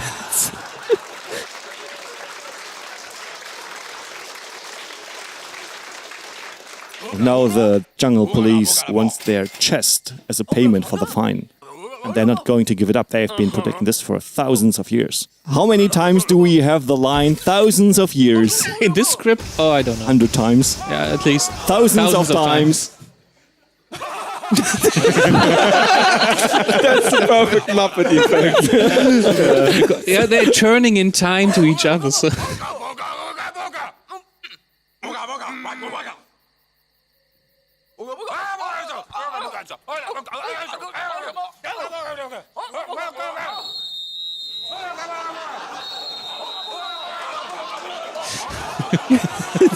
Oh yeah, I remember that. Oh yeah, Xan, you built that. Yeah, I built that. He actually designed it in some kind of 3D program. Yes, and it's mainly a wooden structure with styrofoam on it. Great paint job. Yeah, I really wanted. Great audio job. Great audio job, yes. It's an old Warner Brothers sound effect. Well, it looks like a Flintstones car. Yes, yeah. Flintstone. It's a submarine car. Hello. Is everybody I'm still not sure if he had this in mind when he said, I know how to get to the artifact, but some kind of things had to happen if he gave this mocker to the...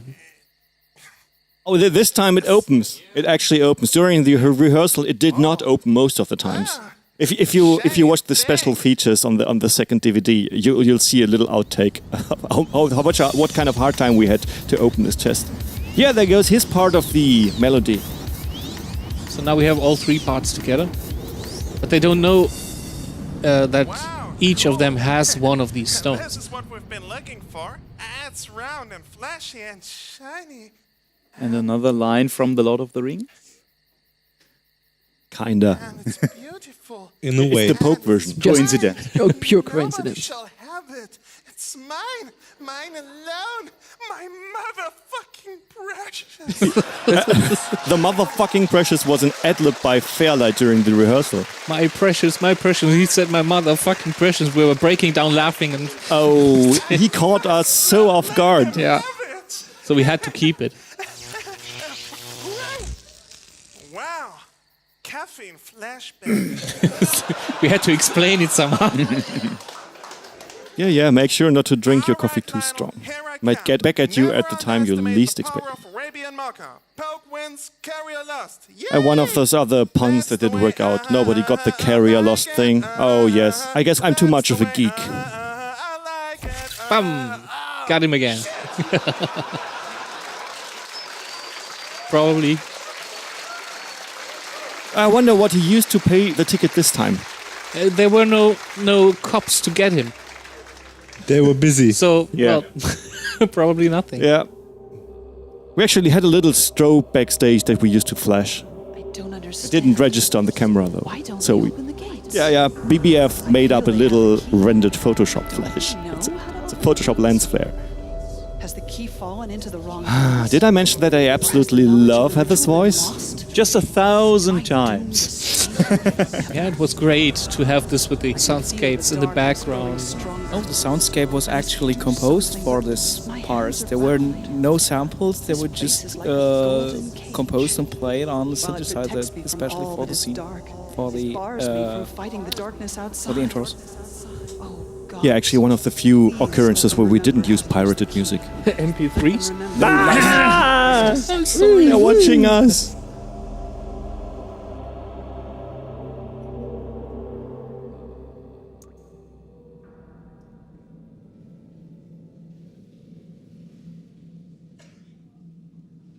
Alright.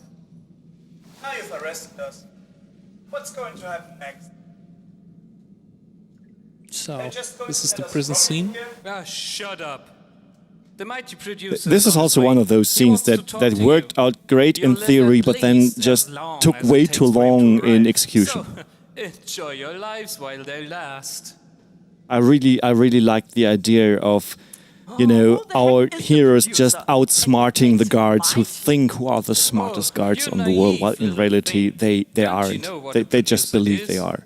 Who do you think writes all So the idea was to just totally confuse them and the audience. So nobody else knows what's going on. And just magically have it work out in the end. Those are just puppets. Wasn't that the scene that we choreographed using gummy bears? The producer is the one who I think so. It was really hard to get the positions right of the sheep, the cabbage, and the wolf and stuff. It is as complicated as it looks. That's complete bullshit. Every talented person can write The thing music. is, this riddle is real. It's a riddle you can tell to your grandchildren or whatever, and it's a classic, absolutely. But the way it works here is they start out the way it's supposed to work, but then they start over again, but with switched positions. They're suddenly in completely different positions, but they start the same thing over again. And then, of course, it does not work out the same way.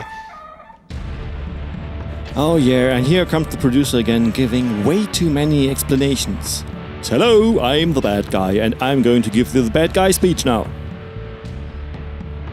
So he's a classical bad guy. Yeah, unfortunately, while setting up the stage, we had a little mishap. You see the piece of rock that is all the way in the bottom, underneath the cage. This front panel has been set up in the wrong place. It was supposed to be set up on the right side. Where the producer is standing right now. Yeah, the original setup was to be that actually the cage was supposed to be hanging in mid-air. And there was this little bridge in the middle that was supposed to connect it to the solid ground like a cliff on the right side. I have no idea what movie I've taken that idea from. I don't know. I can't remember. Generic James Bond movie or something. I'm not really sure. I think I saw this in a movie and I thought it looked really cool. As you can see, the cage on the left side is actually hanging from a chain. And unfortunately, yeah, we screwed it up. So, but I think people still got it. I eventually got promoted.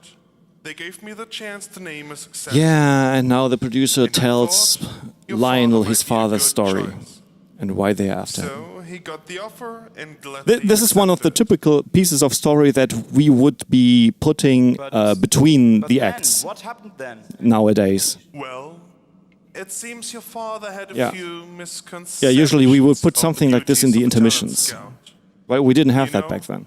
Many people think It was one of the ideas that saved our butts in the F-13.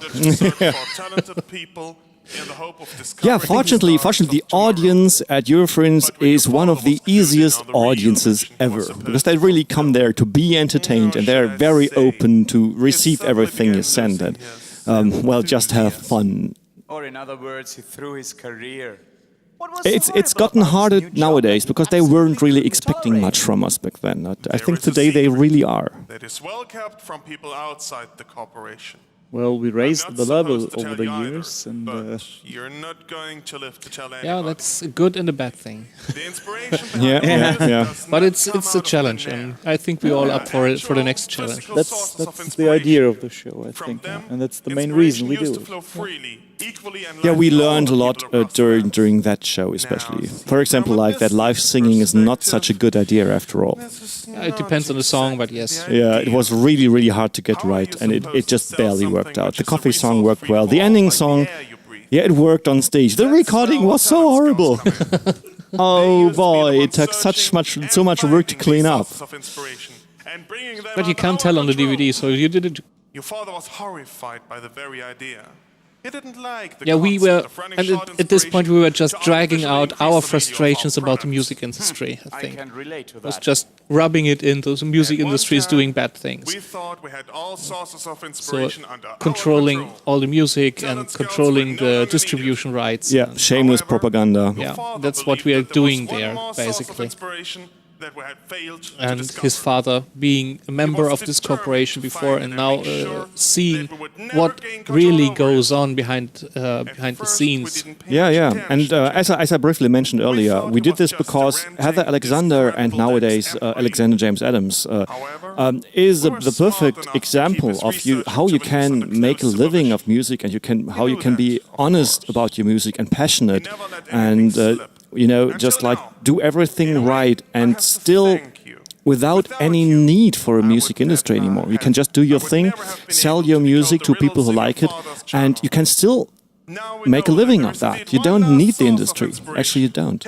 And we were trying to make a point by just, putting that into our story. It will be mine. You are such a piece of... You...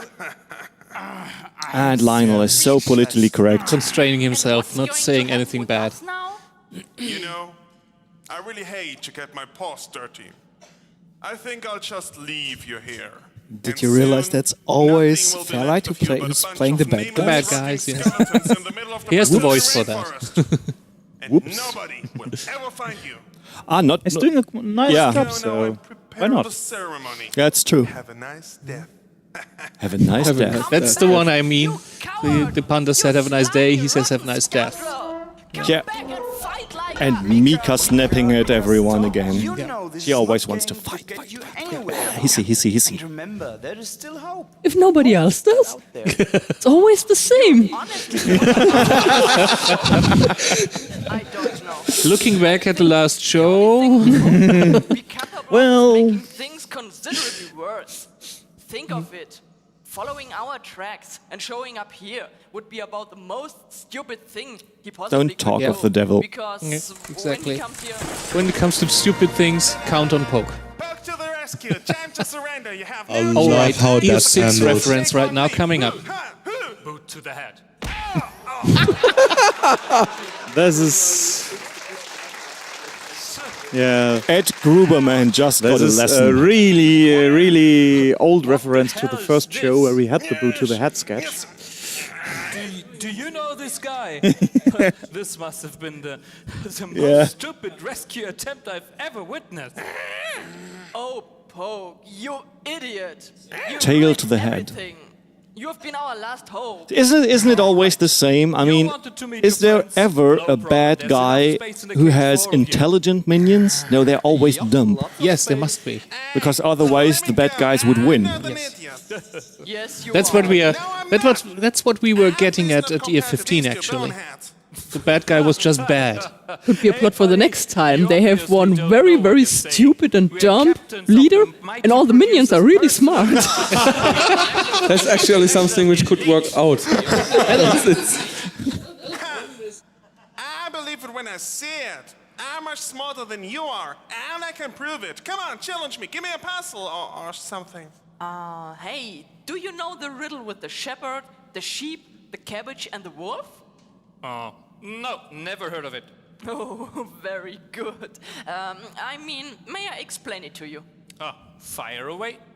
Well, there is a man with a boat who must move a wolf, a sheep, and a box of cabbage to the other side of the river. But there is a catch. The boat is very small, so the poor guy can always Okay, now only comes the take one explanation thing of the with him. riddle.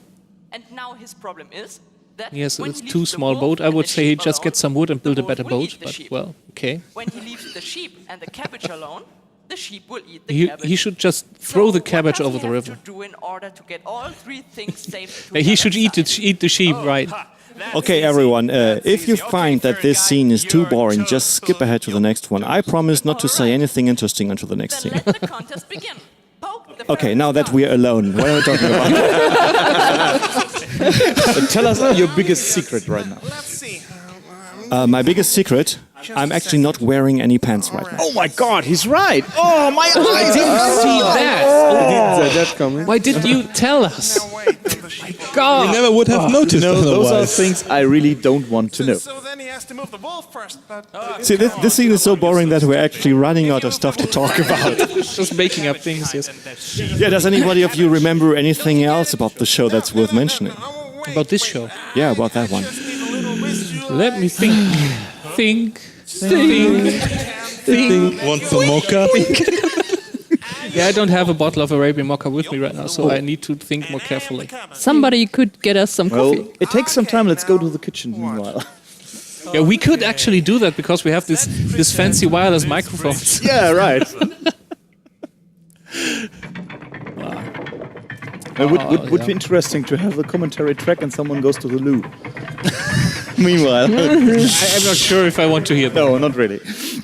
There you can see the magic stage hand again. It's taking the sheep over to the other I side. remember, Watch me. I don't know, do you have that in the outtakes? The scene with the You are the sheep. I prefer to be the wolf. That's the outtake. Oh my god! I prefer to be the sheep. No, you're going to be the wolf. I want to be the sheep. Wait a minute. Read. Oh my god! Then you are the wolf. Yup, the wolf. Yep, the wolf. And back into the script. You can tell we messed this up many times. Wait. This didn't get us anywhere, did it? And besides, it's my turn. You messed it up, and now I have to start all over again. Now, let's pretend you are the cabbage. Did you see that Laurie is not saying any word in this scene? She's just quietly following around with everybody. Because, I was playing the guard at that time. I couldn't play Laurie. Yeah, and why it is pretty easy for another puppeteer like Linnar to switch voices within a scene. At that time it wasn't possible for Laurie because we had to engage and disengage the voice processor who builds the voice, and we could only do that in the scene changes on the audio desk. Today we can do it in the scenes, but back then it wasn't possible. As we did, as we did in year 14. So this is now Laurie being played by Tiger's Eye and actually by Xan. Oh, was Xan, okay, and Icefox playing one of the minions. Just me talking without the voice processing, so just to give Laurie something to do when he called her a sheep. You need the voice processor today, nowadays. It's just putting a little. It helps, a little more. It helps to pull the voice together. Need it, but it's a good help sometimes. Yeah, absolutely. And it produces the voice that the people are known to be Laurie. Yes. Yeah. I noticed that I think during the years the voice has changed a little bit. It did, yes. There's a reason for that.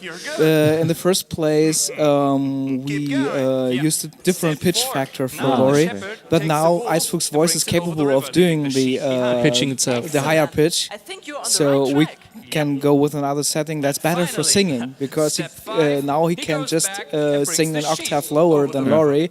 Otherwise, he would have to sing some weird 4 notes down. Interval, 4 notes down, Yeah. and to get that in tune was really hard. And I really don't want to know how you get his voice so high. Oh, that's pretty simple. But you just have to pinch his butt. No, but there's another reason for changing the way Laurie's voice works. Yeah. Well, the thing is, when we had Laurie's voice pitched up for 4 semitones, all the other voices carrying over into my microphone were pitched up as well.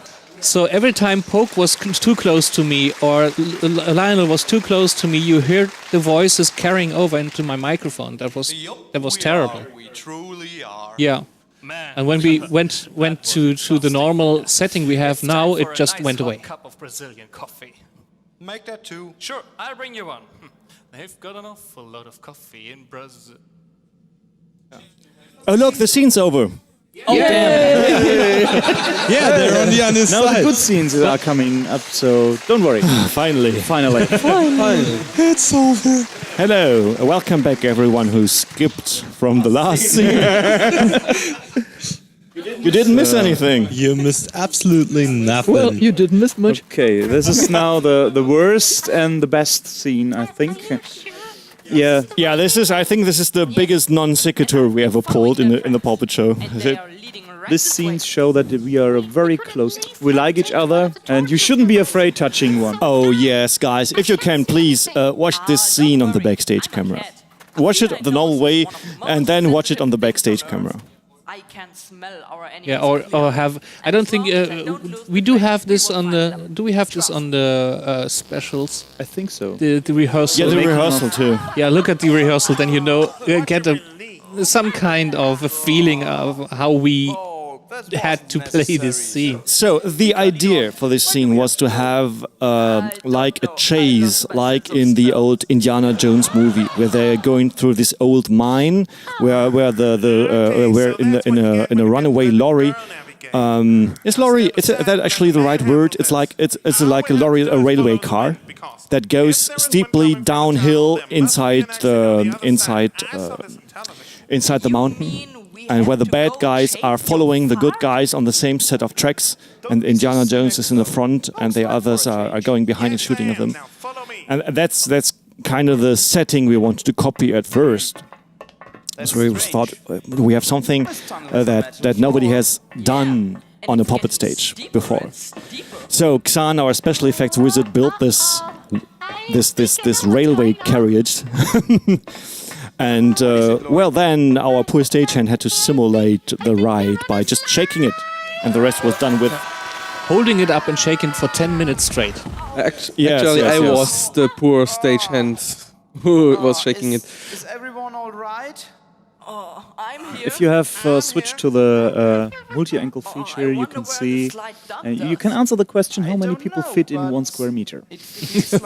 More than you think. Yeah, we had set up a couple of tables behind the stage so we could stand higher up to lift the lorry over the stage railing so we could see it. As you can see, this is about 1 meter above the railing of the stage, and the railing of the stage is already about 1 meter and 80 centimeters above the ground. So this is all taking place about 3 meters above the ground. So this was really, really hard to get right. Yeah, we were trying not to fall off the table in the Yeah, simulating right turns and left turns and everything with the when you see the sound rehearsals, effects. it looks pretty bare there, without any special effects and stuff. And I think it came out quite nicely during the show. Especially with the black fabric on the sides, hiding the people there. Yeah, there's 2 extra black curtains, right and left, to hide the puppeteers, so actually above the railing level. Some of the screaming was really real. Yeah, because it was about just to table. Just to get off some of the steam that was building up. Or somebody stepped on your face or on your food or something. And it was impossible to read the script back there because it was entirely dark and cramped. And actually, some of the puppeteers had little clip-on lights on their heads to light the scripts they were reading. And if you look closely on the right side, not right now, but just when the lorry reappears on the right side, sometimes you can see a little light peeking through the curtain. That's just the reading light. I'm not sure that it might have been my PDA, because I was playing from a PDA. It looks like a flashlight. No, actually, I know what it is. It's the light Arisa had in her hand, lighting to us. Ah, okay. There on the lower right, there was it again. It appears. It took 3 people to operate just the 2 halves of the lorry and all the special effects that were built into it. And now you can see Poke has dropped out because Fairlight was not physically able to hold up his arm any longer. I can see your light. Well, was no problem. He was not used at this moment. He had no text, simply. Yeah, just in case anybody's wondering where he went. He just fell down into the lorry and probably is scrambling back up to his feet. There he is again. See, well, technically he's standing beside the lorry now. Oh, you can see the light down at the lower right. Oh yeah, now you whoops. Yeah, that was a glitch. Oh. That was a glitch. The flash. The emergency lights going on. Yeah. We had a switch on the back side of it, and it just broke in that scene. I love it. Yeah, I love it. Xan had to hold this switch. Yeah, because if I let it go, it just starts blinking again. Yeah, it starts flashing again. Mika, I'm and it does once more during the scene before. Yeah. Fortunately, nobody seemed to have noticed. They were also distracted. By the light coming from the tunnel, of course. That was great. That was just the simple follow spot operated by Foxy. I'm not shouting. I'm screaming. And it was really exhausting, like all the panting and trying to speak. It was really real. I just wanted to say that I know that you made mistakes in the past. And now comes something that I refer to as an old Houdini trick, like, yeah, right, you have all the puppeteers behind that. Okay, we split that and show you there are no people behind it. It's all magic. Poor Lori is more more stage magic. There was actually a bit difficulty in that scene because just before the show, Zephyro couldn't take part because he snapped his back, and so Ice Bear had to do the other side of the lorry, and he didn't quite know how to operate it. And you see it now here; it doesn't come. It doesn't fit back again. Yeah, but actually, it looks broken now, and that's not really a problem. It's not bad. It works with the story. Yeah, you can see it later.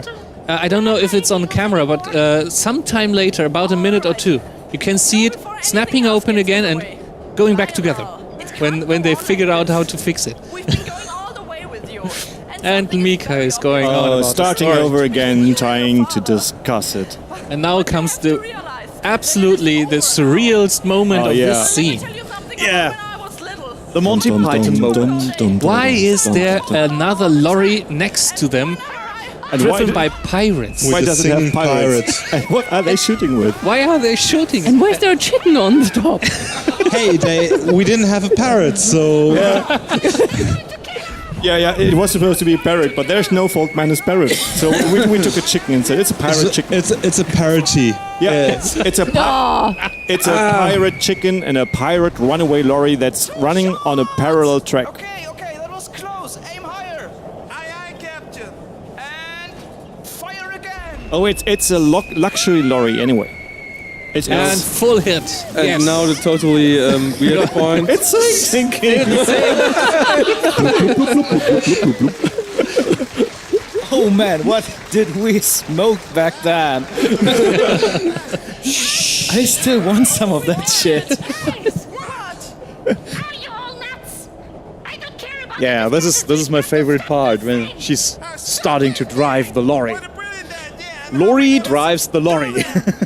And you can see some of the other gizmos that this thing has. Yeah. It doesn't only have a cannon. No. It's more to it, to this lorry than it's the large model than meets the eye actually.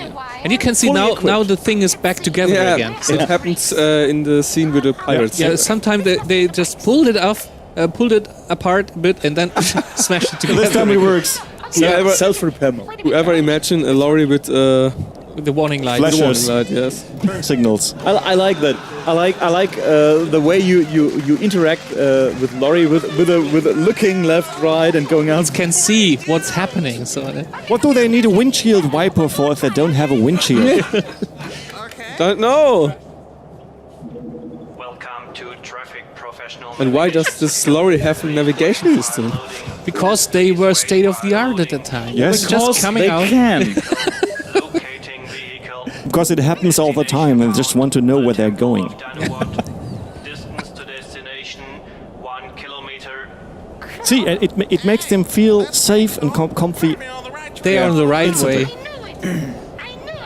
Just with every application, give it a progress bar and you feel better. Even if it says 915,000 minutes left. Actually, I've seen a coffee machine having a progress bar for preparing the coffee. Oh yes, we have one of these at my working place. I bet they have one too.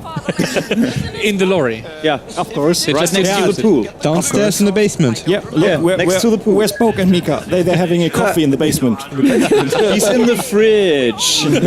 Da. Okay, so what are they going to do now? Now comes the realization. Uh-oh. Warning. End of tracks in 100 meters. Warning. Evo comes up again. Coming up, where has it been? And this is something we don't want to show you. Yeah. You just have to imagine how bad this is looking. That's something we are very good at, screaming and aching in the dark. I think with this scene it was really no problem. We were just dropping down from the table, lying on the ground. My back! I'm okay.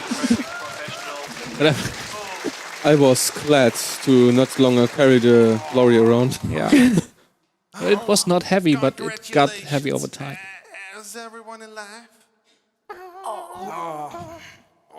Okay, I think I'll need a moment to recover. And this is so typical. Mika, didn't you want to tell me something? Not that Mika Now's has the chance. Did I? Oh, never mind. Pretty elaborate setup for that line. But hey, they made it to the Temple of Dunawat. This must be the entrance to the Temple of Dunawat. Yay! And if you're not seeing anything on the screen right now, this is intentional. No, actually, it's because of the cameras needed 10 seconds to get the focus right after the lights come on. We just cut out the porn. We just left in the music. No, actually, we got chased around. Yeah, so now at this point in time, we were all really, really nervous because this was going to be that final scene that we could only rehearse once. You can jump into a lake if you want to, but I'll go with Lionel. So this was going to be the scene with Heather in it.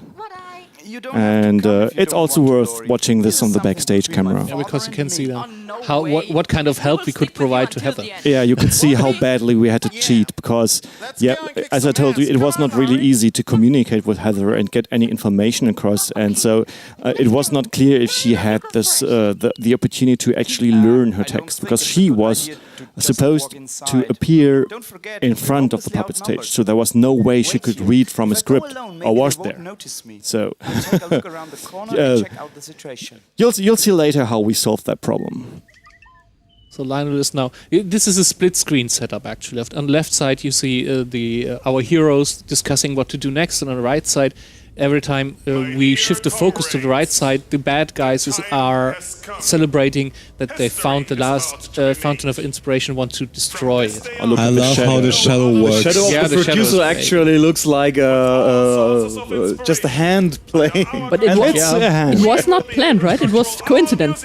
This was a coincidence. It was a coincidence. But it looks nice. Some of our best special effects are coincidences. You just don't tell everybody. Intentional coincidences. Yeah, the reason why they are playing this dreadful music now is just to drain the inspiration from this fountain. They are just breaking it by bombarding it with the most uncreative music you can just imagine. You can see it is flashing right now, but it's going out after a while. It's a bit hard to see on the DVD actually. It was even hard to see on location. Probably. I don't know. I didn't see it from the front. It looks really spooky. But from the back, I could see it. Yeah, you can hear it breaking. Yeah. Now it is. Well, it's off. Drained. It is done. There's no inspiration left. Just telling the audience. Yes. Was that Finn? Yes. Oh. It was Finn's one and only line in this show. Yeah. Now it's time to celebrate. Yeah, what's the best music for celebrating? Absolutely this kind of music. Yes, I love it. I totally love it. Okay, cutting back to the left side of the stage. Yeah. You can see the light is going interesting. on. You actually, you could, you would think this has been a cut in the movie, but it wasn't. It was filmed in one go. Yeah. It was just a change in perspective. So there was no cut. It's actually two scenes in one. Yeah, just lighting the one side of the stage and then lighting the other side of the stage. Actually, the background panels, the backgrounds usually consist of two painted pieces of wood that are hanging beside each other. This is the piece I wanted to point out. Lionel is spitting out the hairs of Mika's tail, and I'm pretty sure he didn't know that he was doing that. No, it wasn't in the script. It was just acting. Your hair sticks between the teeth, you know that? Yeah, I know. Especially the spots. Oh yeah, spotty key. You still have a spot on your teeth. Tani paints these really nice background panels, and usually the full background is 5 meters wide and consists of 2 panels. And to save work, we recycle panels. And this kind, the left panel showing the jungle is actually the right panel of the last jungle scene. And the blank spot on the right has been replaced by a new panel that is painted in a way that it connects to the other panel. Yeah, that's each time when the new script comes up, I'm nervous if there will be some background with walls again. Stones. I think you don't like bricks, don't you? Oh, well, I did in the past.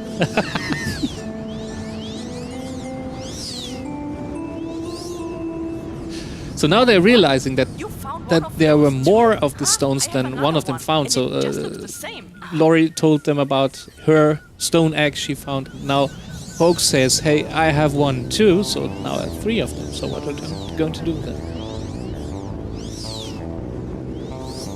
Yeah, I wonder what kind of magic these stones are using so that they actually synchronize perfectly.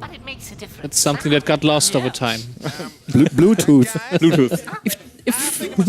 If they would have crashed into a different tree, they would have a different kind of music right now. Look what I found. Folk? Polka. Second class porn movie soundtracks. But we have that already. This can't be a coincidence. And each of Yeah, them makes a only few different people know that the Mana Mana song actually is a second class porn movie soundtrack. Go Google it. It's fun. sound. That's a good idea. Okay, there, now I ruined everyone's childhood memory.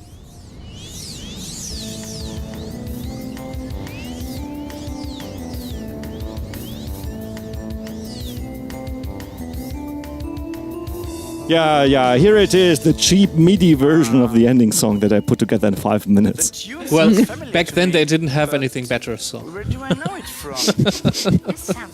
You have only a few Ks inside the artifact, so it's okay. But you know how old MIDI is. What? You watch porn? Yeah, that was Poke outsmarting Laurie. Poke versus Laurie, that's always fun. Fun. Yeah. Lionel, do you know this melody? It's nothing Yeah, more than a Mika, faded you memory can be from glad that you long didn't ago. have to sing that.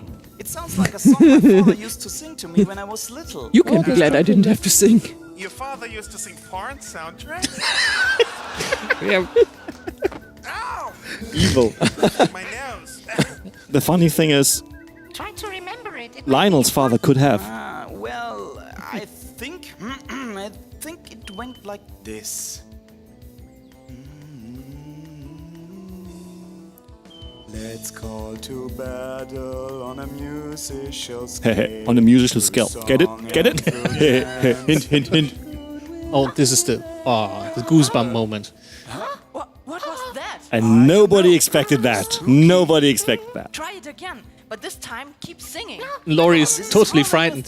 She doesn't want them to sing along. At this moment, Heather is already standing to the left side of the stage waiting for her line. Musical scale, through songs and through dance, the good will prevail.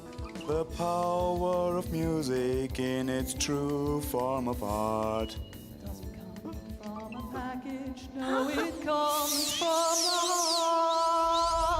Oh, perfect timing.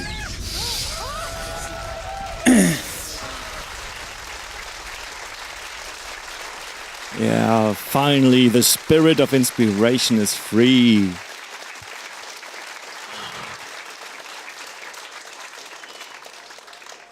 Free at last. Woo! At first, when she did that, I first thought she stepped on something. Nails? Taking so long. Wait a minute. Well, right now she's reciting from heart, but we had this cue sheets in the background. Yeah, switch to the backstage camera and you'll see that there's a stagehand holding up gigantic sheets, gigantic panels with the dialogue on them. So she's actually reading from the script that someone was holding up for her behind the stage because we didn't have the chance to rehearse this with her. In hindsight, it was a totally crazy idea to have some unknown musician perform live on stage with no experience of ever having done that in the Pawpetshow. Her reaction was perfect at this moment. The upside of this, she's actually reacting to the puppets because she didn't really learn the text. So a lot of things that are happening are really taking her totally unprepared. Times must have changed a lot more than I thought. All right, let me put it succinctly. I like it how she uses the most complicated word to describe easy. And by the tritones, it's been ages since someone called And me she's finally and ad-libbing. summoned Yeah, me this here. is not the actual lines we had. Which is But good. inspiration has been Which is good. Her destroyed lines 5 are much minutes better than ago. ours. Absolutely. I was there.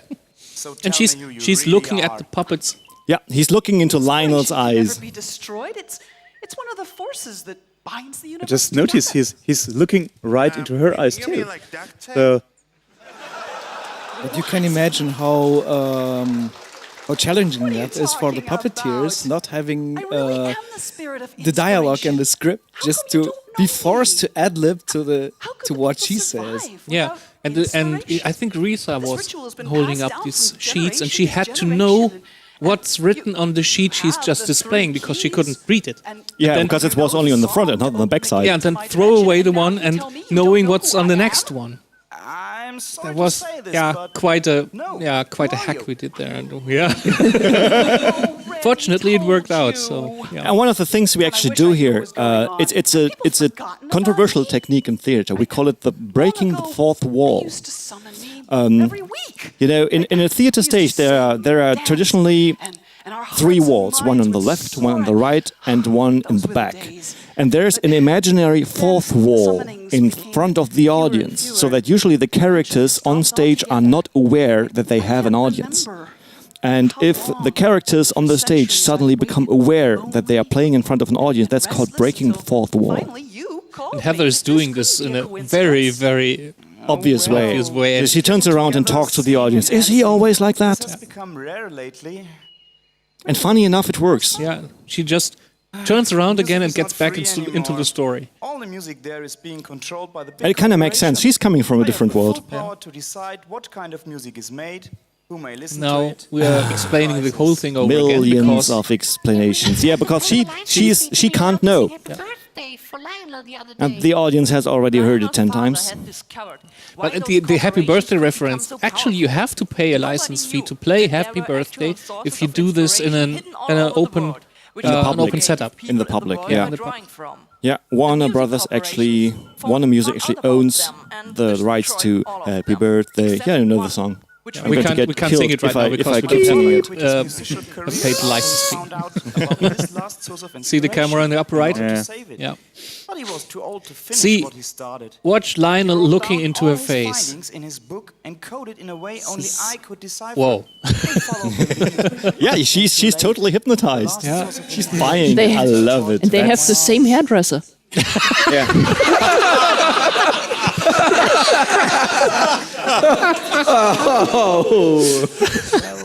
It looked like a I never thought about that this way. glowing in a bright light. I love That is this. so cute. Yeah, this was but not he's planned. reacting to her. Yeah, it was not planned that she would just tousle his head for. She caught me really off guard, but it's one of the moments where he reacts by himself. Inspiration. But where do you think that inspiration comes from? I mean, inspiration is like spring water. It's Now it's comes the fresh and it's new, analogy. and The even though it explanation. is fresh and new, it's So why not being inspiration can always be restored by even if anything these or in fountains are any way. destroyed? Here comes my favorite phrase by spring Pope. water. What you see as spring water is actually just been. Yeah, I know which one. It's come down, and inspiration is like that spring water. It's a very part of yourself and everyone else. What you saw being destroyed, that's just merely an outlet. I mean, it's like the well. You know, it's not where the water is made. It's just a place where it surfaces. I am the spirit that brings inspiration to the surface. So you're taking all bad ideas that went down the toilet and turned them into inspirational spring water? No, I mean, yes. No. See, that's breaking the 4th wall. And what about the bad guys? Yeah, there's still a bunch of bad guys in the temple, musically pissing into your fountain. That's Pope. Best part ever. That's Pope. I love the reaction of Heather. Yes. What? Those are the people who drained all my fountains? Yes, that's them. Oh, nobody messes with Heather. Now, watch. Listen closely. I'm going to show you how to deal with guys like this. Just turning around. Preparing for everything. Yeah. Oh my God. Now comes that song, My Personal Nemesis. I like the way how it turned out, but oh my god, it was so much harder than we thought. What are you doing in my temple? A fancy producer, yeah. So we couldn't have written it this way, never. So the background of all the playback of the music that Heather plays to, it's actually pre-recorded. It was pre-recorded by us, by a real band. It was played by Azrael, CLA, and Taibu, and and there are some extra synth arrangements by Jarek. But all the singing, including the background voices and the fiddle, is being played live. Now we see the fight between the good and the bad. The good playing the fiddle song, the folk song-like thing, and the bad people, well, trying to counter this with what we call inspiration-less music. So just produced music for money. You can always see the bad guys are now, well, cringing with pain while listening to this inspirational music. And we really underestimated the technical effort in having such a live performance in the middle of the puppet show, because you need monitor speakers, because all the speakers are facing away from the stage, so any musician playing an instrument live on the stage will not be able to hear himself or herself. And yes, it was really hard to get that right, and I think we only got it partly right, and Heather saved us because she's used to play in not so well equipped locations, and she really saved it. And she has the experience just to go along with it. Yeah, if she can't hear herself, you can see her just taking one finger and plugging her own ear, so she can hear her own voice through her skull without monitor speakers. And now the bad guys are attacking the good spirit of inspiration, trying to drain her. And is this bad music? I think it instant. I always knew that Snoop Dogg is bad, but I never expected him to be so bad. See how poor Heather is suffering. She's trying to keep her feet, preparing for for her next strike. Rolling up the sleeves again. Yeah. We see that the lighting is changing as well with the mood. And now do you see the fountain coming back to life? You see the upper ball on the fountain glowing, and now the lower ball glowing. So she is refilling the fountain with inspirational music right now. You can still see the radar trap flash behind the bad guy.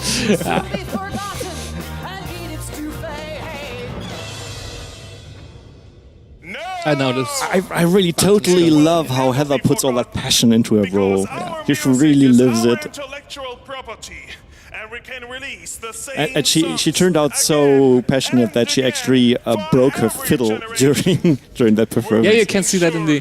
Keep a close look at the bow and the strings, and you can see that. Yeah. That during the refrain in the end, you can see it. She totally shreds her bow, and she rips 3 strings. And this led to some interesting complications to fix up the recordings afterwards, because after she ripped 3 strings, I don't have to mention that was a very strange fiddle recording. It's one of the reasons why it took us so many years to get this DVD out, because it literally took about 3 years to get the fiddle part touched up.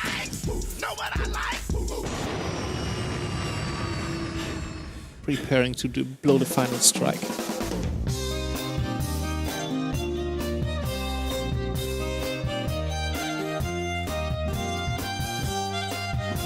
He totally despises the music, you can see. He's suffering. Looks like he's going to puke any moment.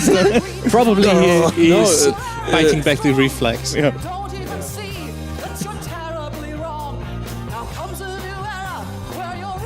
I think it drains power from him as his music drains power from Heather. Exactly, yeah.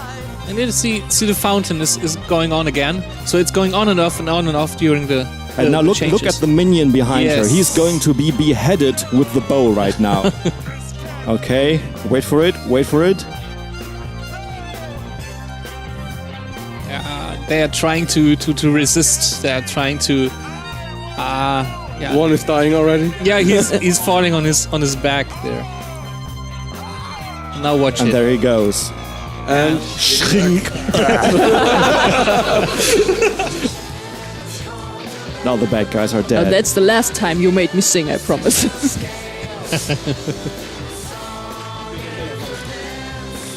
Are we planning on a Serengeti opera?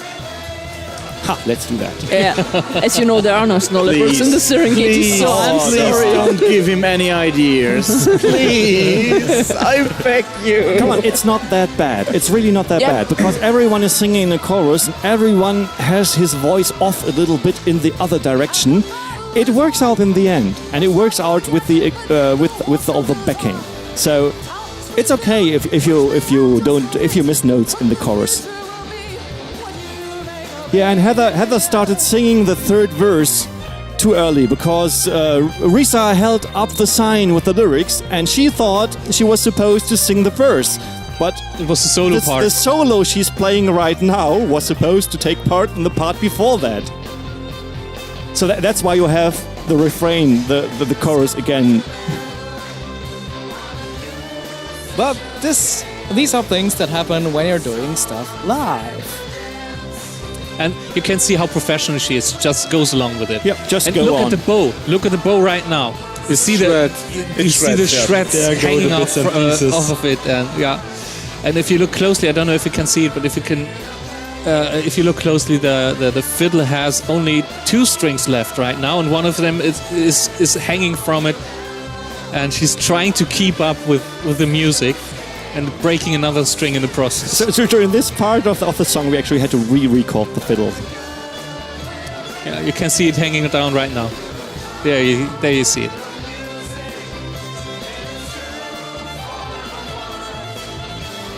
Looks like a radio-controlled fiddle. So, as little as we wanted to cheat, honestly, the original recording was not able to cut it. You were not able to listen to it. It was just hurt your ears. Victory! Yeah, we made it. Yeah. This show is over. See, yay! Laurie, I want to hug you. The bad guy's Everyone dead. was so happy that this song worked.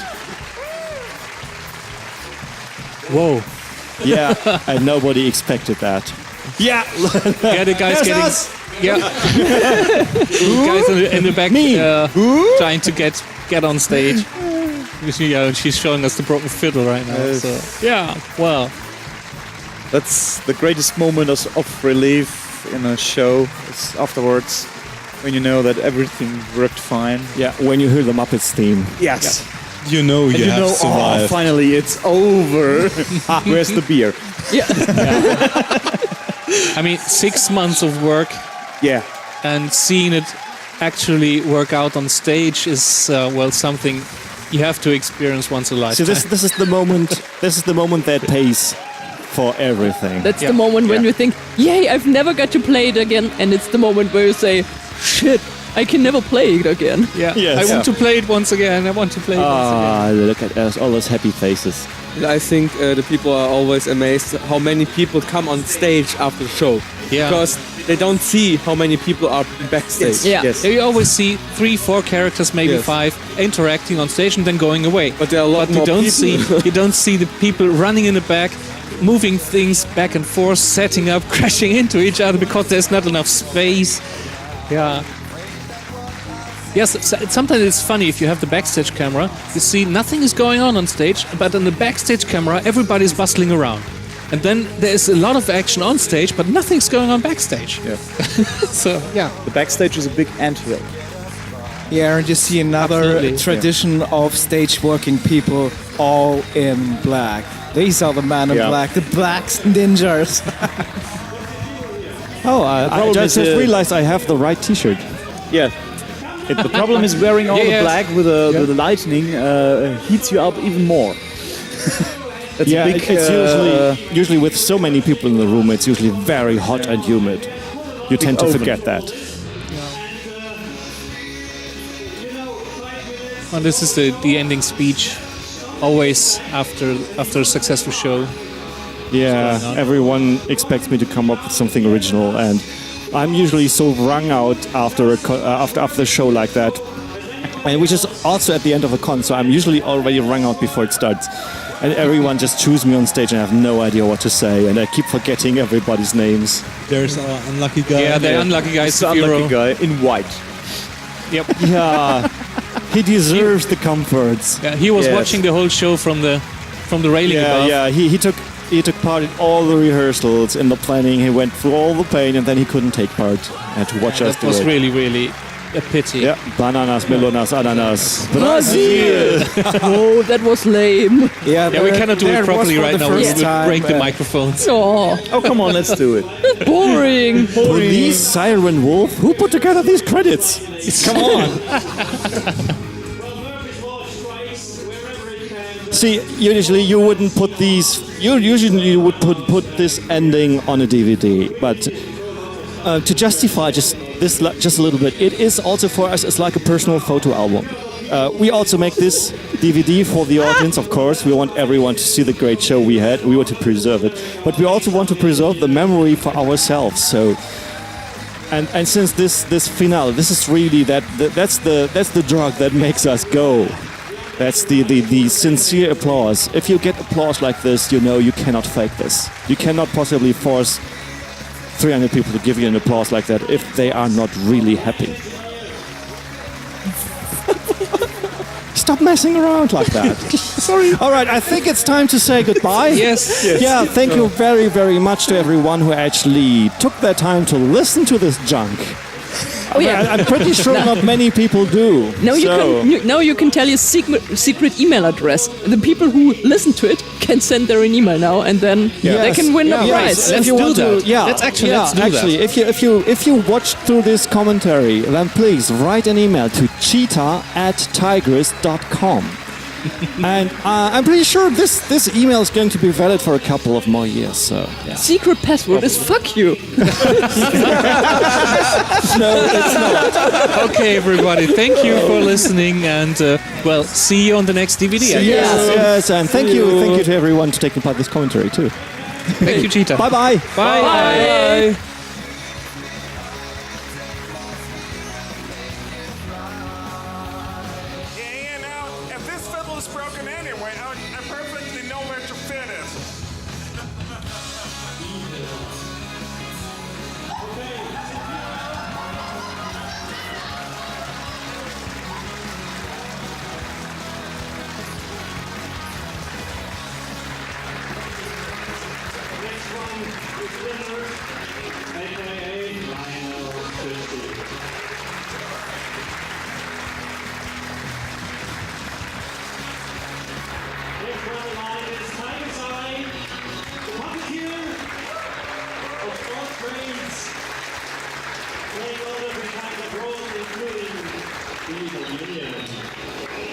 Then next line is the sun, our stagehand.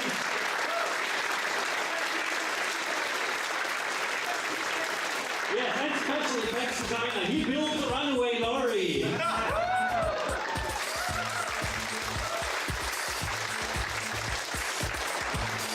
Next one is Risa, managing everything that goes on backstage. And it is completely impossible without her.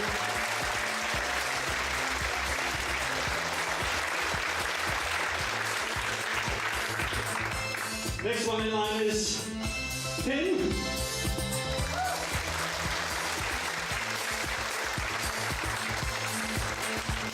I would very much like to thank you, Finn, for taking up all the stuff Zephyro couldn't do. And just saying, okay, we're gonna pull this through. I will take up the jobs, additionally to the jobs I had to make. Thank you very much.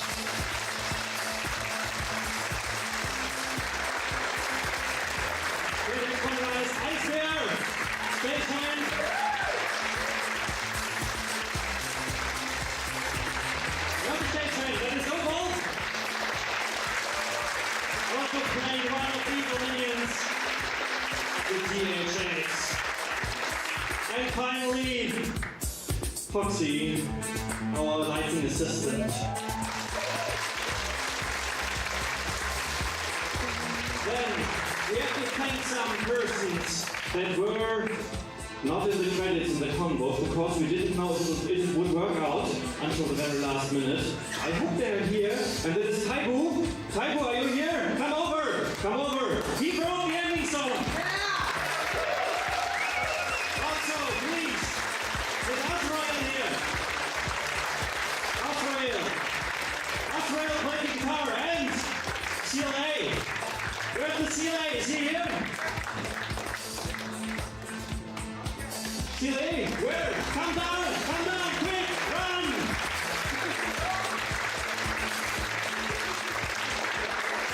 They made all this possible. They wrote the song, and they performed the song and made the playback for Heather, and she played it. I couldn't believe it. She sang it. Wow.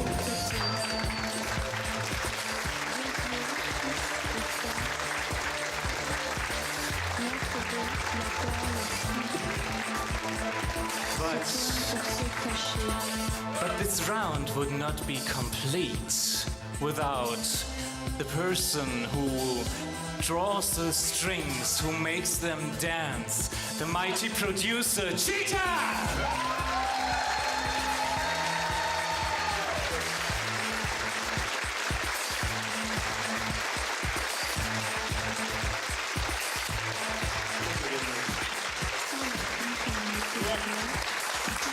You know, to him we're like just puppets, you know?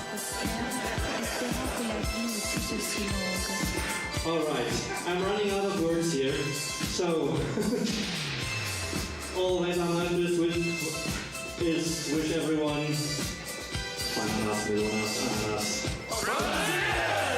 thank you for being with us. Thank you for being our audience. And don't run away, because the dance is going to take place. Yes, we're a little bit delayed, but we will be going as fast as we can to set up the dance here with our favorite DJ, Big Blue Fox.